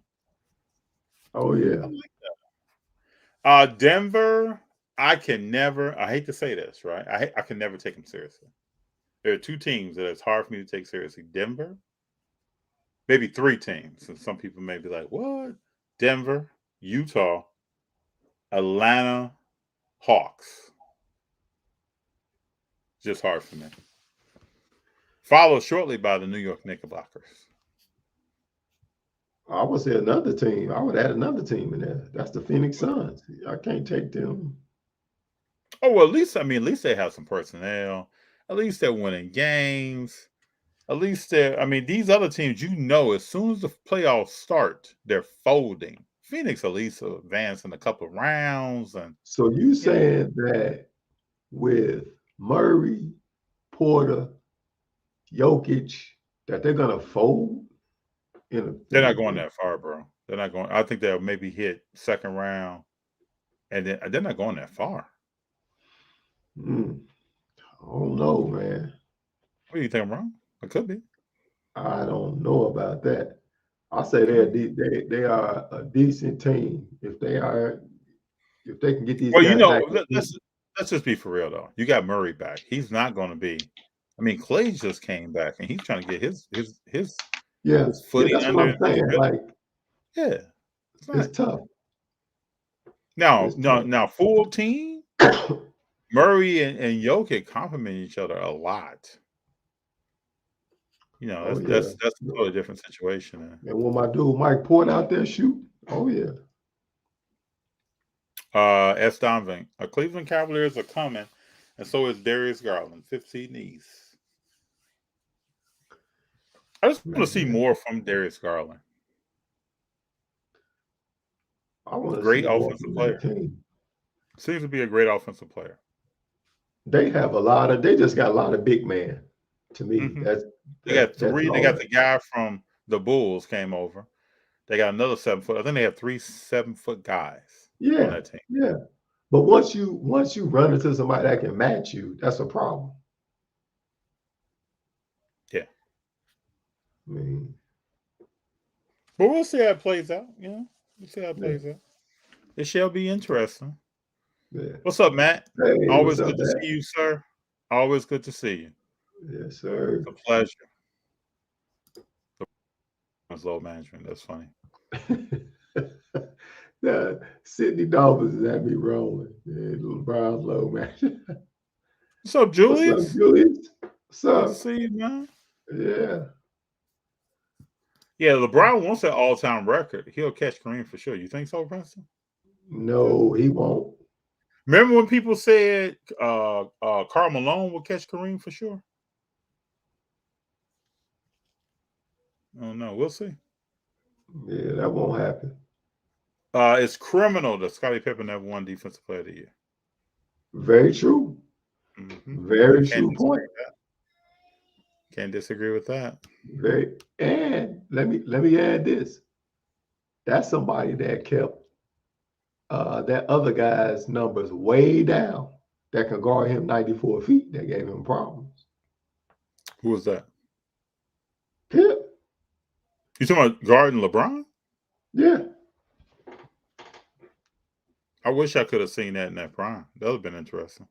You know who I wish could have guarded LeBron in their prime? Both playing. Dennis Rodman. Oh, yes. Ooh, yes, indeed. LeBron would be frustrated in 2 seconds. Ooh, man, I'm telling you. He'll be going to get the ushers telling him he won't kicked out of the building. He'll be going to get security and everybody kick him out of the building. I love this. LeBron should win an award for the first player ever to be a front runner. Now, keep in mind, I believe, now I could be wrong, a lot of the later MVPs that Magic won should have went to Jordan. That's just me. All right, Nick Jackson. FD, the rules changed a few years back, make it very difficult to win that award as a guard. Not completely fair to make that statement. What were the rule changes? Come on, Nick Jackson, let me know. Let me know what the rule changes were. Because I don't know. Are they counting more blocks now? Like what could have been some of the things? Let me see if I can find it. I've never heard of it changing. Yeah, I've never heard of the rule changes. So it'd be quite interesting to hear what changed and how it really truly affected the game. You know, changes.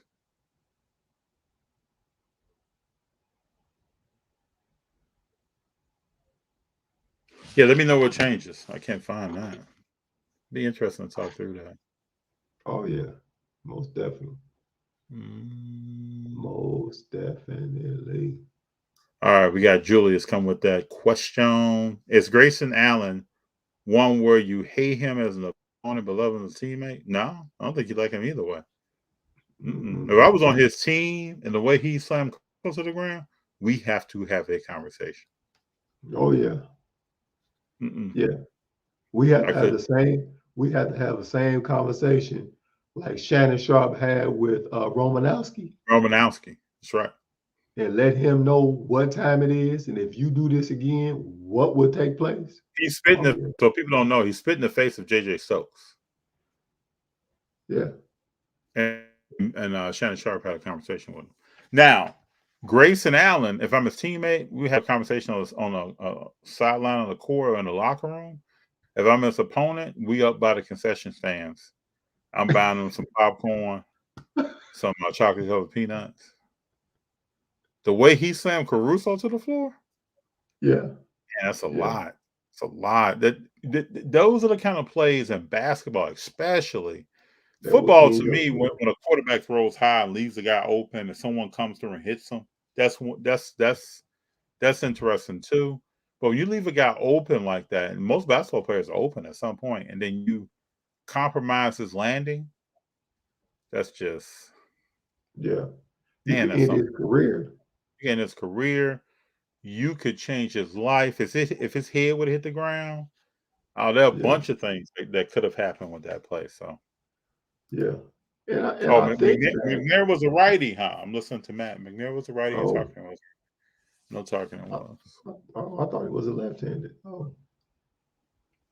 My bad. Don't bring that cross up, FD. Yeah. No, but I mean, I think Grayson Allen had a history of that even when he was at Duke in college. Yeah, he was doing some crazy stuff. Yeah. So Julie says Zeke had an efficient team around him, though. Same situation with the 2002 Pistons. Ben Wilder, superstar, and then the rest were all role players. Okay. Mark Brunell was a lefty. That is true. Got one Super Bowl ring as a backup. Who did he win the Super Bowl with? He was backing up. Make me look this up. Mark Brunell. So he's like a Chase Daniels, just get on the team and win the Super Bowl. Huh? Yeah, he won with New Orleans. Backing up Breeze. Just like I said, like a Chase Daniels. I think literally Chase Daniels backed up Breeze, right? Or backed up Yeah, who did he yeah, back up? yeah.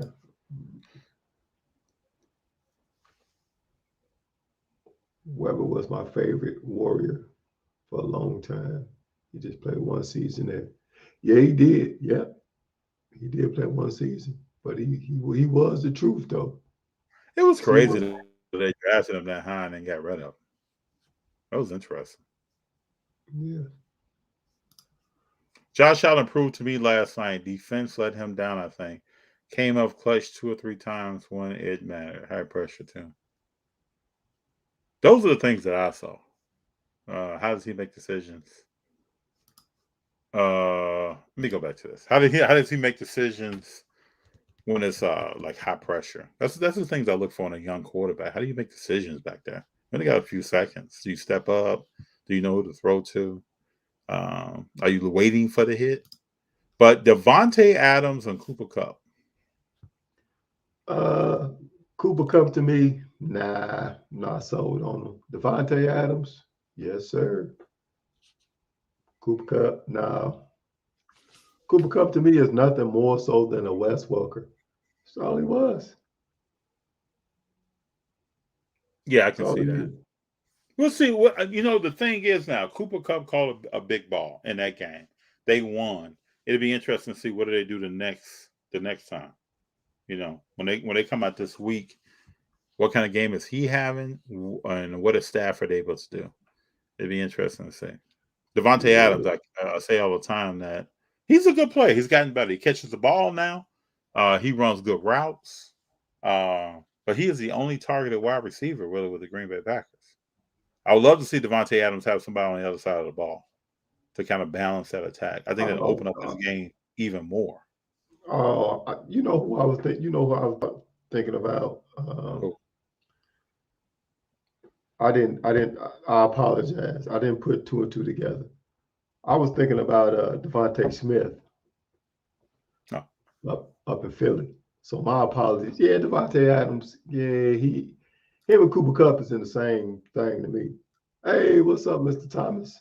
Mr. Thomas, what's up to my brothers? Getting ready for work. Dropping a salute. A salute back to you, sir. Salute back to you, Appreciate sir. your 49ers. We're going to see how they get busy this weekend.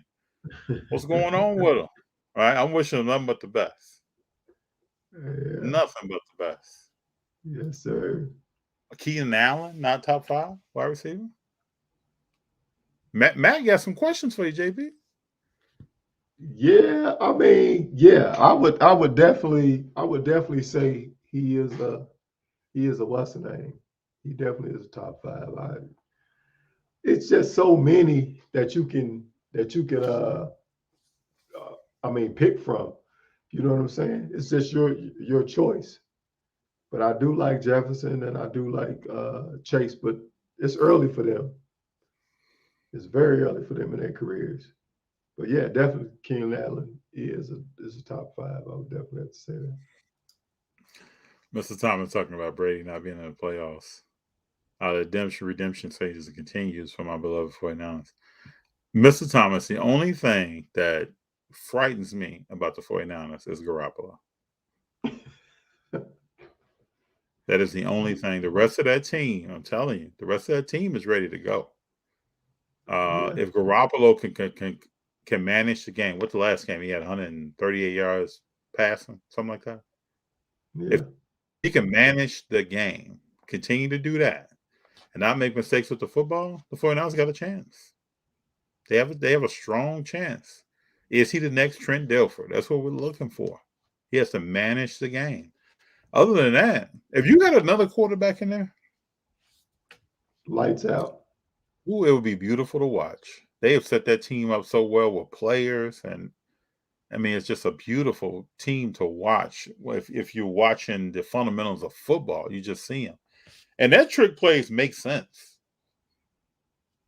The stuff they do, it makes sense. Debo in the last game, throwing the ball on a flare out to the right. I mean, that kind of stuff makes sense. So I just hope your quarterback doesn't do anything to let that game slip away or start Mhm. giving it away. Oh man, we got 1 D Adams, then we got 2 Debo, 3 Tyreek, 4 DK Metcalf, and Justin Jefferson. Okay, that's a lot of receivers in the league today.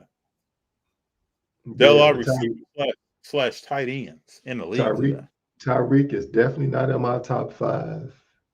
DK Metcalf is not in my top 5. But you got to think now, DK didn't really have a quarterback half of the season. He still wouldn't be in my top 5. Okay. I Still just would know not be. when Geno Smith is saying, Geno Smith, when he's taking the snap, it's just hard to evaluate. And for me, it's just hard to evaluate somebody. Yeah, but he's still not in my top 5. Justin Jefferson's cool. Debo's cool. Devontae Adams. Nope. Not in my top 5. Carl Anthony Towns or Anthony Davis. What's the third choice? Is there a third choice? Sydney, what is the third choice? I'm not rolling with neither one of them. One of them. No, I'm sorry. no.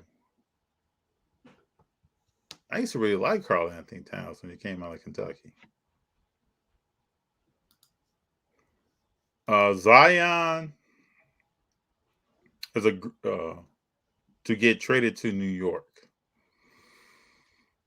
I don't know about that. Zion, great trade to New York. The abolition of hand checking, Nick Jackson. 2, the permitting of zone defenses. The introduction of 3 seconds. I'm not. I'm kind So of. you saying that this takes the defensive player of the year out of a guard? Well, we know zone defense started because of Shaq, right? So that's why that rule changed. Because no one person, or even a double team coming, is going to do anything with Shaquille O'Neal.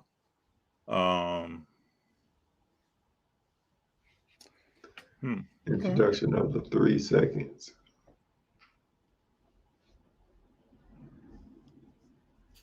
I don't know. That's very interesting. But Nick, this week now, all this week, I'm gonna do some research on this. Now that this has come up, and just check this out. I've never thought about it like that. Never at all. Changes made to raise scores of the league for entertainment purposes. Yeah, that's football. Yeah. Now Like he's I talking said, about basketball. He's I talking know. about basketball. Yeah, I know. Yeah, but I'm just saying though, like even for football, Oh yeah. that's why you can't hit the quarterback. Mm-hmm. That's why you can't bump and run when they come off the line with these receivers because they want to see highs. They don't want to see low scoring games.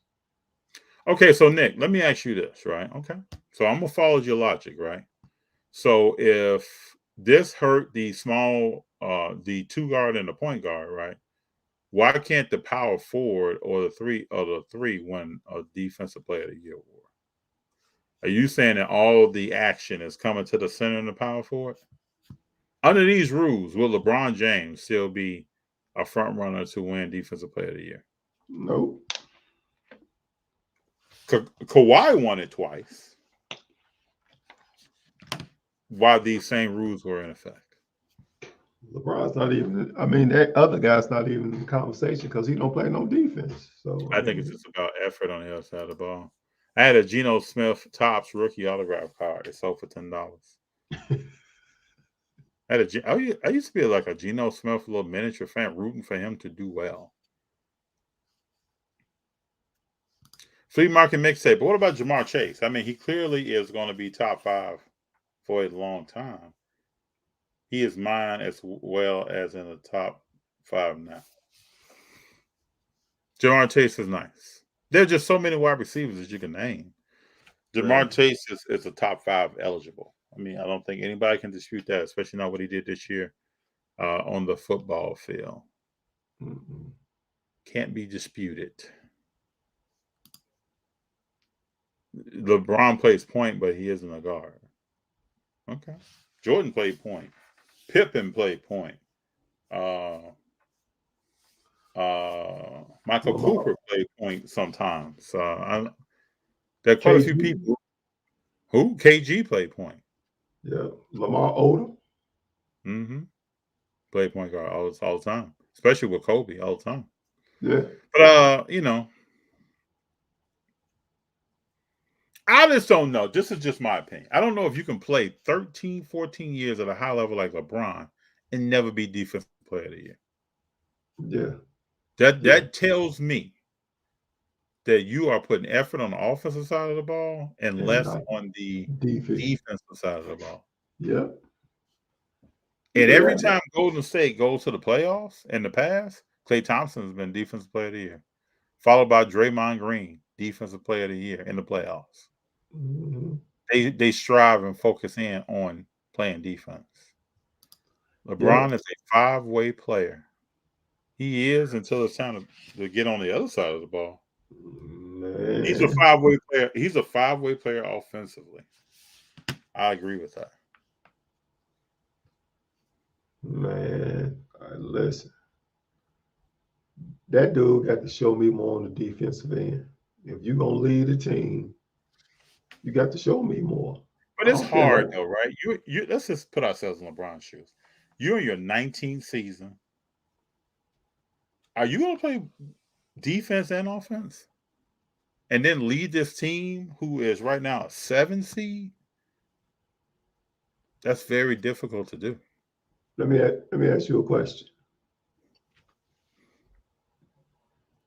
MJ played what, 12, 13 seasons, right?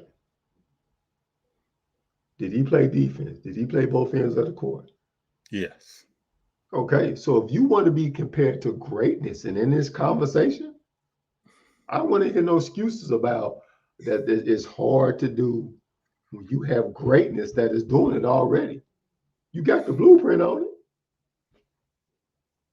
I don't want no excuses. It's either you gonna do it on both ends or oh, what's your name? Eric says all my Jamar Chase rookies are gone unless I chose to open them up. Box. Did you sell those Chase cards?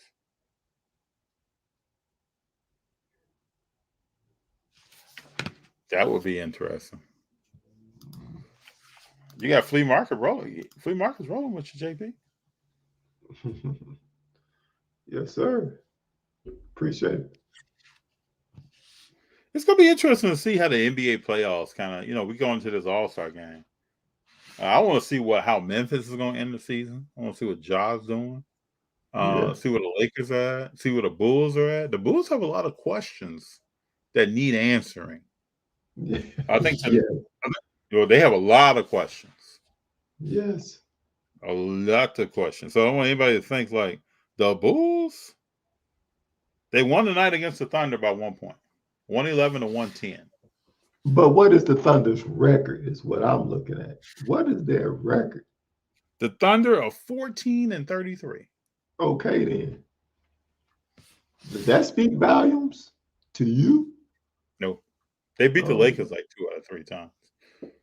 But no. But is that speaking volumes? No. But did Zach LaVine is back. That's a good sign. He had 23 points tonight. Bulls had balanced scoring tonight. LaVine 23, Vukovic 26. Was balanced scoring. T. Brown Jr. was 10. The Sunmu was 24. Nice. I just wonder what this team is going to do when they get to the playoffs. Who's going to take the final shot?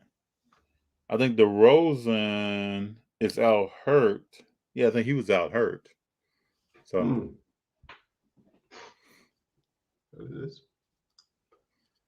Flea Market said MJ would never make excuses. Yeah, exactly. Exactly. Hero 3 said Magic played center and won the NBA Finals as a rookie. That he did do. Be careful, Boston. Oh man, I'm telling you. Yeah, I But would love where it. were the Lakers the year before Magic joined? This is a question I always ask people. So Magic came in '79, right? Yes, I think so. Yes, if I'm not mistaken.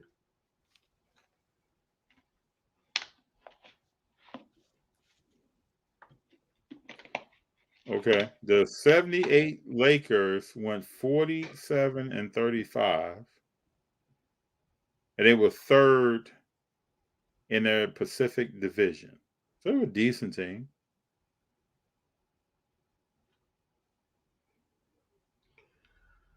Wow, they had a team. They had a team before. So they had the nucleus of the team before Magic got there. Kareem, Norm Nixon, Jamal Wilkes, Adrian Dantley, Lou Hudson, Don Ford, Ron Boone, Jim Price, Kenny Carr, Dave Robish, Brad Davis, Ron Carter, Michael Cooper.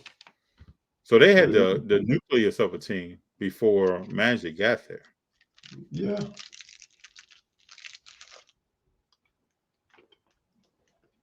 that's a nice that's a nice team too. Nice team. When you look at it, I mean from top to bottom. I will admit, when I was a kid, I was a Lakers fan over Boston. This was Oh, before I Mike was came. too. Yeah, I was a Lakers fan. Oh, I was too. Definitely. Nick Jackson, what is your opinion on cross-sport card trading? Are you talking about like I'm gonna trade JP my LeBron for his Mahomes? Nick Jackson, please. I just want to make sure I'm speaking to the right thing. Let me know about that. If that is the case, I don't have any problem with it. I know a lot of people, most people I know. There are people now getting ready for the next season of sports. They're getting ready right now. So baseball's coming up, getting ready. Um, Football playoffs are here. People start getting ready for that, making moves before the playoffs started. People are talking about Stafford cars that I've never heard talk about Stafford cars before. At least not when he was with Detroit, let me say. Stafford kind of came into everyone's radar when he moved to the LA Rams. Uh, I mean, that's a part of sport. There are some things that I've thought about while football season is going on, about to come to an end, that wasn't directly on my radar. It was on my list of goals, but it wasn't directly on my radar when baseball was still going on. So, what insert is the next PMG that hasn't come to our attention? There are several inserts that I think are. There's been a few people doing like Sports Cars Anonymous did an episode on some nice inserts. You should go watch that. He does a great job over there talking about doing research, doing the prior research, and talking about certain cards. I was just looking at the other day. There are some good football and basketball inserts from back in the day that people don't pay enough attention to. My advice to everyone that's collecting is to have your own lens on what you're looking at and why you're looking at it. Because the hobby will focus on certain cards at certain times when there could be a card that's more rare sitting somewhere that not too many people are talking about. That's a great point. That's so having your own lens is what it's all about. Yeah, so I'm Definitely saying if agree. you want an affordable, let's say you're a Derrick Rose fan, right? And you want an affordable Derrick Rose rookie or rookie insert, they may be out there. They may be short printed. Most everybody may not be talking about them. I don't think we're seeing an insert go up like PMG. I don't know that. Flea market. I don't know. PMGs are very popular, and to me, they should be. They're condition sensitive cards that look great. Like who wouldn't want that? Um, I haven't seen one that does not look great. It showcases the athlete. It has a background that's a solid color that makes you focus on the athlete. They just look great. So that could be the case. But I'm telling you, I think there's some good inserts out there. People just got to pay attention to them. And probably in the next 5 to 6 years, you'll hear people talking a lot more about inserts than other things. Every decade, Lakers a chance. 2030? 2020? Okay. 2030? I don't know. Okay. What do you think about Kaboom inserts for basketball? Kabooms are great. I mean, what? Another card that showcases the athlete, looks great. It's like a piece of artwork. That's Donovan. Tell me what you think about Kabooms. I think they're wonderful cards. Mm-hmm. Condition sensitive sounds expensive. There are some PMGs that are not expensive. There are some PMGs that are very expensive. There are some low number PMGs that are not very expensive at all, of some nice players. Are you into football or just basketball? I collect all sports: football, basketball, baseball. I think what I've talked about recently on the Rolling with FD channel is baseball, because there was a particular, basketball. There was a particular player worth talking about, showing the research on that player and digging into their cards. But I don't know any sport. I've even looked at some Olympic cards. I've purchased some soccer cards. I love sports. Always have. Mm-hmm. In every different capacity of sport, I enjoy it. I remember one time, I'm gonna tell you this, right? I'm competitive. So I remember one time in college, I knew a young lady that played badminton in high school, and she said she was very, very good. And then she started showing me some newspaper articles of her being very, very good. We went to the basketball court. They had some badminton nets set up. We played a game of badminton, a couple of games of badminton. I think she got me in 2. I got her in 3. I love sports, so collect it all. Yeah.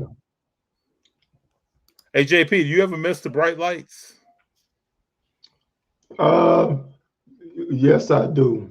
It's not a day or a night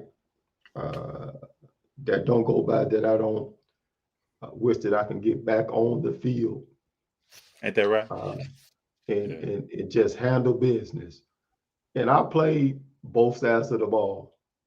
I played both wide receiver and defensive back and strong safety. So, I mean, when you think about it, yes, I do miss it. Played basketball too, just as well. So, yes, I do. Hero 3. Well, you know what I miss is the team stuff, like the conversations you would have and sitting talking about stuff in the locker room before practice or after practice or game day, the focus of game day. There are just different things like coming out and hearing the crowd. I remember being at a game where we were at an away game where there was a large crowd and I couldn't hear the quarterback. Yeah, I remember Just that. like these games you watch on TV on Sunday, they can't hear it. They don't know what. They just know. They know the ball's going to be slapped. They're kind of looking for it at the corner of their eye. They just know. Yeah. That's why you ask yourself, like, why did that receiver jump all sides? Because that receiver didn't know. But everybody, if you look at the other 10 players, they're in unison. You'll see a center sometimes not snap the ball, but everybody else is moving because they know. Yeah. Just like that. You have certain. Yeah. Go ahead, JP. No, go ahead. Finish your statement, bro. No, I'm just saying, when you get outside of high school football, I can remember linemen still looking down at the center to see if the ball's going to be snapped. That's high school football. Imagine blocking like that. There you go. That's a great point. And you're taught, any coach that teaches you at a young age, if you cannot hear the quarterback and the commands, watch the ball. Whether you are as a wide receiver, whether you own the ball or off the ball, watch the ball. You know, two good points there. Yeah. That's Donovan said, having your own lens in sports cars is a great point, FD. To me, it's the only way. It's the Yeah. only way. I've never been a collector. I'm going to let everybody know this. Even when I was young, I've never been a collector that just listens to people and then I go buy a car. I've never No. been that collector. Nope. Never been. If I would collect it like that, there's a bunch of stuff that I would have never seen. And I'm not even talking about expensive stuff. There's stuff that you can catch when it's inexpensive. If you kind of have your own lens, you're looking at stuff. Yes. Does anybody out there know? Let me ask this to the crowd. There are more rare LeBron James rookie cards that are cheaper than the Topps Chrome. Mm-hmm. Mm-hmm. But you have to. Nobody's talking about that. You have to conduct your own research and look at data and things of that on your own. Anybody know it's okay. This is an analogy that I give, right? It's just like going to church and your pastor is speaking or a pastor is speaking. Are you going to believe everything that pastor says just because he's the pastor? Or are you going to look in the word because it says study to show thyself approved? It didn't say to study to show the pastor approved. It says study to show thyself approved, which means that you got to sit down, spend time with that word in order to get the message. It's the same thing in a card game. Yeah, everybody's talking about this, that, and the other. But what do you think? What are your thoughts about what are you picking out? And what is it going to mean for your personal PC? That's how you have to view that. Absolutely correct. Absolutely correct. Hey, and Travis, I'm not just talking about Curry. Like Curry is one of them. But just think about, right? Let's say 3 years ago, 5 years ago, it's 2020, 7 years ago. Nobody was talking about Curry. Not at all. I was actually shocked a couple of years ago. I started looking at some Curry cards, like, man, these are the prices. It's crazy. But at that time, people started talking about Kevin Durant. Even when they played together, JP. Remember I talked to you? Everybody was talking about Kevin Durant when he was with Golden State. Nobody's talking about Curry. People weren't even talking about Klay Thompson. Well, Klay Thompson hit all those threes in 3 quarters and wouldn't sit down. I guess people thought that was a fluke game, right? Yeah. Like, man, that dude, he got hot. That's a fluke. Not really. No, but you have to be able to. That's why I say you got to be able to assess talent, man. I used to tell Favre that about Curry a while back. Hey, this dude is the real deal. He is the real deal. Sydney's talking now. Sydney's talking. Oh, redemption upper deck. Yeah. I'm telling you, there's all kind of stuff out here that people need to pay attention to with some powerful names in the sport. There's some Gretzky cards. Let's talk hockey right quick, people. There's some Gretzky cards. Just go check them out. And he is and the those great are the one. things, those are the jewels to me of the hobby that are so great, right? There can be some key players. You can still own a great card of a key player. Just don't follow the path. Go your own path. Don't be afraid. Do your own homework. Go talk about something else. Go look at something else. Don't be afraid. There's stuff out there. Very All much right. so. Flea Market said, FG, I apologize. I'm always looking at low pop stuff, so I was wrong. But it's just the price point of PMGs are so high, They are. There are certain ones. I saw a few today that I was looking at that are priced very high. But there are some great players that are out of 50, out of 100 that are reasonably priced. They're there for the collector. Yeah. I think fans talked about Curry. It was the media.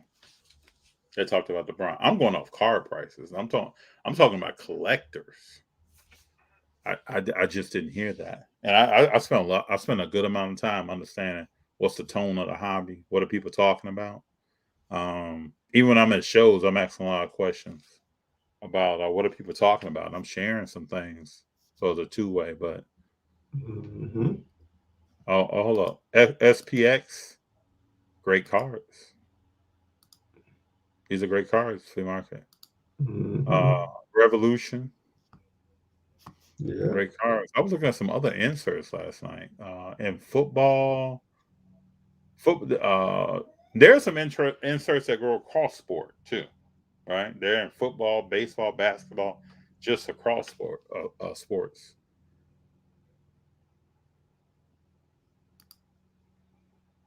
FD Rolling on the River by Tina Turner. You like it? Oh, yeah, I like it. Oh, yeah. Come on now. Yeah, I like it. This be my favorite song. And then don't forget the CCR version. Yeah. Yeah. Don't forget about it. CCR is coming with it. Oh, old school, baby. Old school. Tell me, now, before we get off here, can people tell me their favorite 70s and 80s band and song? Before we get off here. Now that this came up, Tina Turner, right?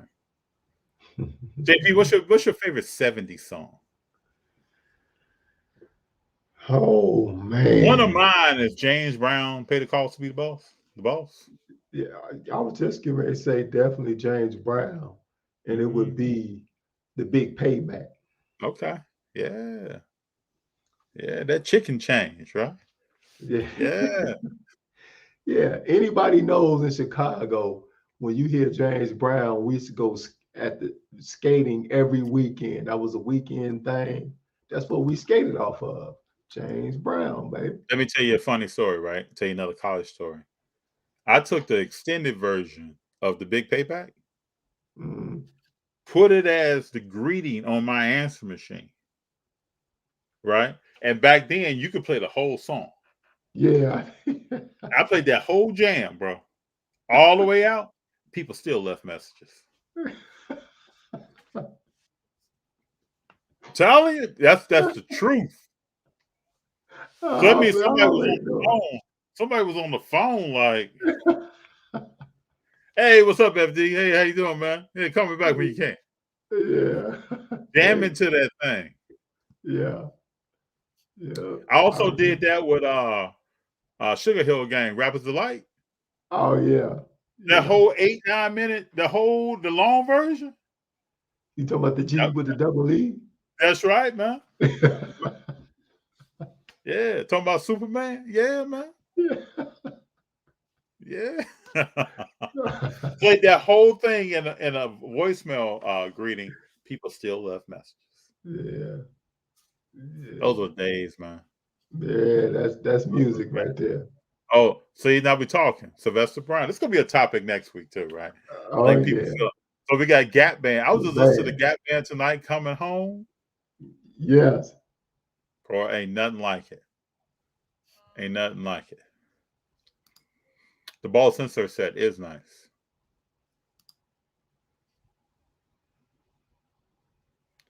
Oh yeah, thank you. Thank you. I appreciate you. Keep rolling. MJ Rock with you. Yep. Yep. Nice song. Yeah. Nice song. In the 70s also, you could pull out Off the Wall. But that was the 70s, right? Off the Wall was the 70s. Yeah. Yeah. I think 79 or 80. Something like that. Yeah, good. Good. Yeah, this halftime show is going to be off the chain. I'll suggest everyone, if you can, move that table out the way. I was telling JP about this. Get all the children's toys pushed to the side and get ready for this halftime show. We talk about Eminem, Dr. Dre, Snoop Dogg, Mary J. Blige, and am I missing someone? Kendrick Lamar. Kendrick Lamar. It's going to be nice. Yeah.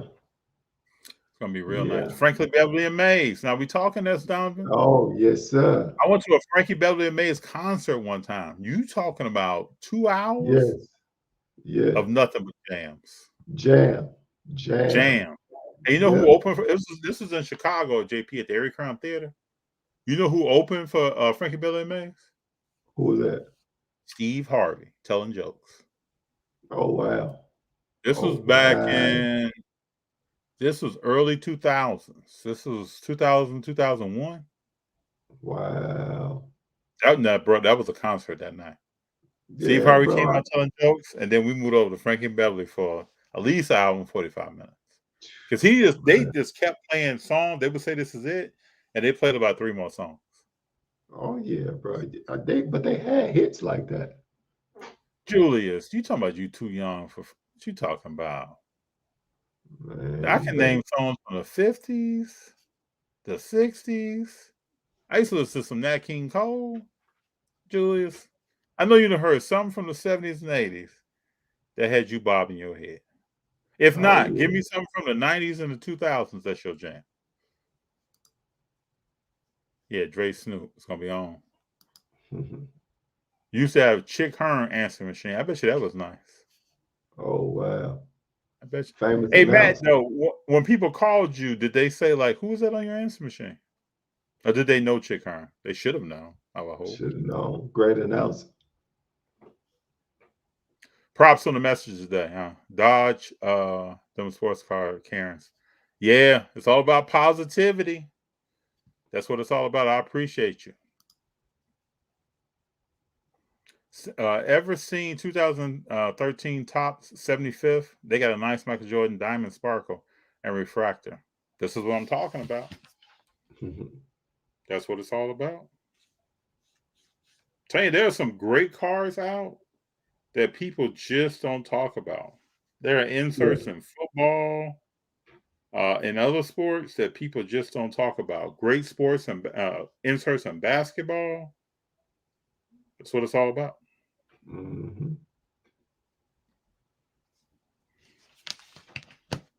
See, here we go. Now, Julius, I knew you had something for me. Miss Mary.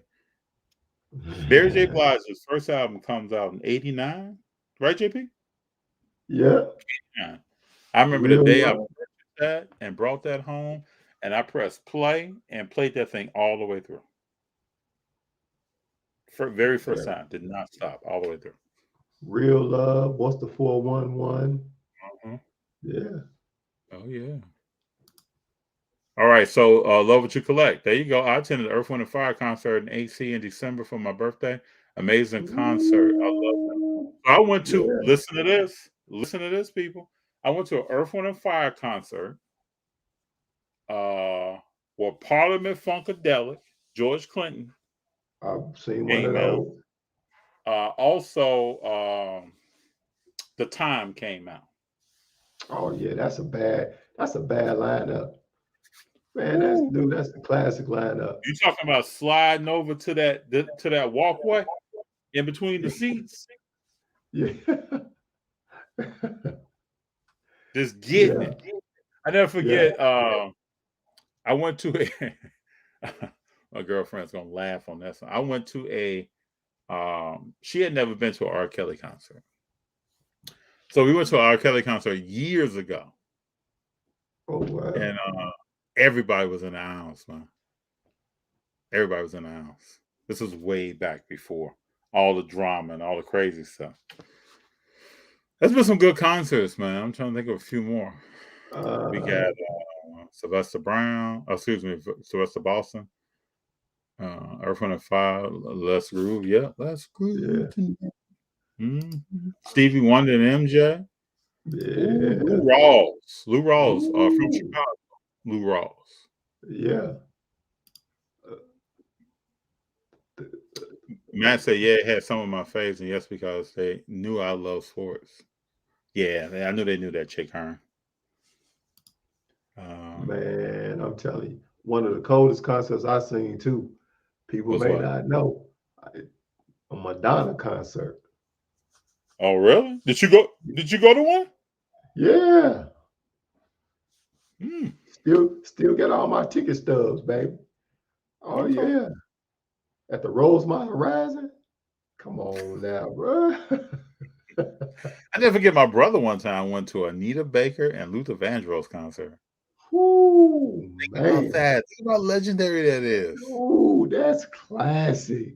Ooh, I stayed up all night Classic. to ask him. I remember I stayed up until he got home to ask him how that was Oh, man. when he got home. Okay. The stylistics. See? Okay. Yeah. I knew you was gonna come with it now, Yeah. I Julius. knew you would come back with something now. Stop playing them games now. I know you know them jams. All right. So that's the Suppose My Earth, Wind and Fire song. That's cool. Okay. Live in Color, one of my favorite rockers. Okay. All right. I used to listen to Live in Color back in the day. Oh yeah. Code of personality. Yeah. Nick Jackson went to an Alicia Keys concert. It was great. I could see that Ooh. being nice. I can see that Oh, being nice. Now, Mr. Thomas, you talking about you went to a Prince concert? oh, man. See, Did he sing anything on Purple Rain and before? Please let us know. Love What You Collect. I drove 4 hours to a Anita Baker concert. Amazing. yeah. Anita, I still listen to Anita Baker right now. Oh yeah. Come on now. Oh yeah. Anita Baker's That nice. I know Love What You Collect like that song Good Love. She could play that right now. Those were the jams. That was different types of music. Different types of music. They don't make that type of music no more. Bone Thugs concert in New Zealand. Okay. Oh, okay. Yeah, Bone Thugs, them some of my people. Yeah. Yeah, First some of my people. Have your shaking, come on. In New Yeah. Zealand, though, I bet that was off the chain. Eric said I asked Chick Hearn for an autograph and he rejected me. I saw a few Stu Lance photos. Eric, why did he reject you? Was he like out eating dinner, or was there something going on around you all? Because I've heard great stories about Chick Hearn and fans.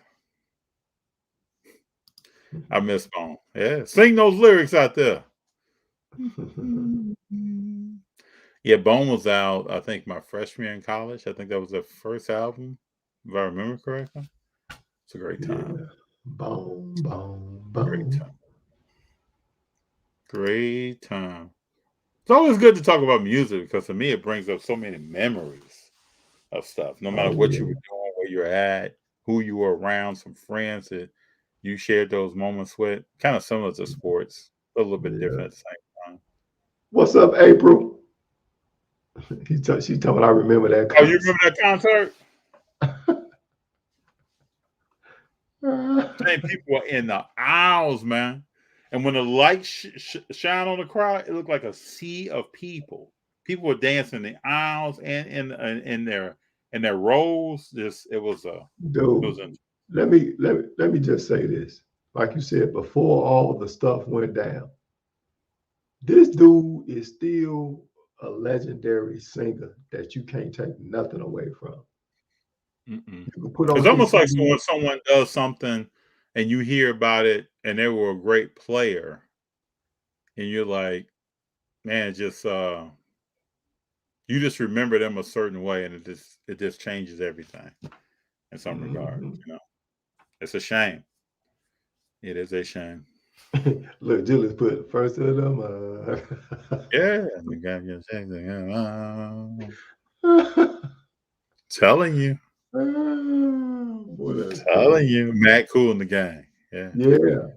All right, so let's get this scoop here, Eric. Chick Hearn said, "Get out of my way, kid. I need to catch the plane." It's back to the Great Western Forum. This is what I'll say, right? I didn't know Chick Hearn, and I'm sorry, Eric, that this happened to you. I have met probably at least 2 to 3 people that I've seen them somewhere, could have got an autograph, or they were rude in the airport, or I saw them in a restaurant. Now, I don't like bothering people at restaurants. Only person I ever talked to at a restaurant was Alice Cooper, rock legend, Alice Cooper, Scottsdale, Arizona, and said something to him about his music real quick, and he said thank you. He was with his family eating. We are all I can say is that we're all human. All of us have some good days. All of us have some bad days. So I guess sometimes you may catch a person on either side of that, and your reaction may be different. I had a lot of people tell me that Barry Bonds was horrible in person. Refused autographs, wouldn't talk to him. Even at autograph signings was horrible. I went to an autograph signing of Barry Bonds in 2015. He was the nicest person I've almost ever met at an autograph signing. Now I've been to some where people were not friendly or short or wouldn't talk to you. You could ask them a question right in front of you. They wouldn't talk to you. I just think sometimes it's just that day. I know you understand. I know you get it. Yeah. Sometimes it's just that day for that person. And now some people have a habitual way that they act. You see it all the time, no matter where you're at. But I wish you'd have had a better experience with Chick Hearn than that. Probably the next episode we'll ask people to tell us some good experiences you've had with athletes and some bad. That'd be a good topic to talk about. Because it's you know, I remember one time I was in Chicago. I'm at the ESPN zone. Remember when those were open? Mm-hmm. And somebody walked up to me and asked me to sign a Bears program, and they swore that I played for the Bears. Just swore up and down. And I had a good conversation with them now. But I did not sign an autograph. I couldn't fake it like I played for the Bears. Sydney, I appreciate you. Appreciate you a lot. Yes. God bless you as well. Oh yeah. I appreciate the everybody that's here right now. Really appreciate you all joining us. We've had good conversation. We've been on for almost 2 hours and 30 minutes. And every week I always think like, man, we could just keep rolling. But I know everybody has to go to work tomorrow or something that you want to get into tomorrow. We got a few more comments before we go. Hero 3, here's another great question for Patton. Did fans ever throw you off your game or annoy you trying to get auto? No, fans never really threw me off the game. I've learned early from relatives, like I said, both of my cousins played professionally. So I learned from them on how to act when it came to being on the field. You're on the field to conduct business and to handle business. That's how you should go about it accordingly. No, if fans wanted to talk or kids after a game or anybody, my parents raised me to be respectful no matter what, win or lose. If they wanted an autograph or to hang around and have a conversation, I would hang around and have a conversation. Sometimes coaches will have to come get me and say, they'll be looking at the clock, like pointing down, like, we got to go. I mean, I understand you want to stay here and talk to fans or, sign autographs, whatever, but it's time for us to go. And, I would still spend a little bit of extra time until they have to come drag me off. So. Yeah, for me, fans never threw me off. I remember one time we pulled up to a opposing team's field, JP. We get off the bus and we're walking along the side of the stadium to the locker room. And on the other side, so this is the stadium on this side, us walking, and on this side was a large dorm. And standing out on the balcony were fans of the other school cursing us out, calling us every name under the sun, yelling and screaming. I may have told you this story before. Yelling and screaming at us, telling us how they were going to beat us today and using other words and saying all types of stuff. And I remember walking and I started turning to look, and I was right by my coach, and my coach said, FD, don't even look at him. Just have your comment when when it's 3rd and 4 and it's time to get the first down. Mm-hmm. Do your talking in. So I remember we went to overtime in that game, and and I was in a play where I was pulling to the left, and I made sure that we won that game. Oh, I bet. Yeah. Just to make sure that everybody knew what we all was talking about that day. Yeah. Was it Earhole 70? What's the name? It was a 20. Yeah, it was a 27-29 gap play. Yeah. So on that play, I'm on the right side, right, and I used to call it light switch because I was out. So as soon as the ball is snapped, I'm coming downhill. If anybody comes into that zone where I was looking at, It could be a linebacker. It could be a defensive end cracking down. It could be a corner that wants to come up and see, take a closer look at something. I'm trying to clean them out. Yes, sir. But I did remember with those people on that balcony. I hope they were in the stadium that day. They just didn't do that talking and go back to their living room. Oh no, they did. I remember seeing a lot of people and seeing nothing but brake lights leaving the stadium as we just got through handling business. Mm-hmm. Oh yeah. Yeah. Fun talking sports and cars. Yes, Matt. Yes, sir. I just found an insert set out of 1998 Metal Universe with only a total pop of 18 out of all the players combined. That's the stuff I'm talking about. Mm-hmm. Congratulations, Flea Market. Yep. Hey, Nice. Nick, you have a great night too. I appreciate Yeah. you. Appreciate you, Nick. I'm about to go to a Michael Vick signing next month. I heard he was doing a signing. I think I saw Okay. something about that. That's Donovan. That would be a great event. Have you ever heard anything about what he's like at signings? I would think he'd be great. Yeah. Great Yeah. conversation. Yeah. Have a great conversation with. Ask a question of Mr. Vick that you've always wanted to know. I guarantee you, I will. And let me say, I can't guarantee. I feel strongly that you will get an answer, and then let's talk about it after you get your autograph. It'd be nice. I would love to hear that story that you had with him. Mm-hmm. Hero 3. That's crazy, man. Love what you go at. Hey, Donovan, will you be at the show in Atlanta? There we go. I may attend that show as well. Yeah, there's a show coming up in Atlanta. The Culture Collision show is going to be in Atlanta. From what I heard, the first show was great. So everyone, please, if you're in that area, go and enjoy yourself. I know some other people that I've talked to about that they were going. Go and enjoy yourself. It'll be a great time. Flea Market Mixtape. If you guys accept my offer, I'll leave the set name in the comments of this video. Please do. Leave the set name. Because this guy accepts my offer. Yeah, leave the set name. It'd be cool. It'd just be a great example of what we've talked about tonight as far as there are great inserts that's out there that people can find. For sure. Hey, but I want to say, JP, you want to say anything to the crowd before we get out of here? Yes, I just want to say that that everybody have a great rest of the week.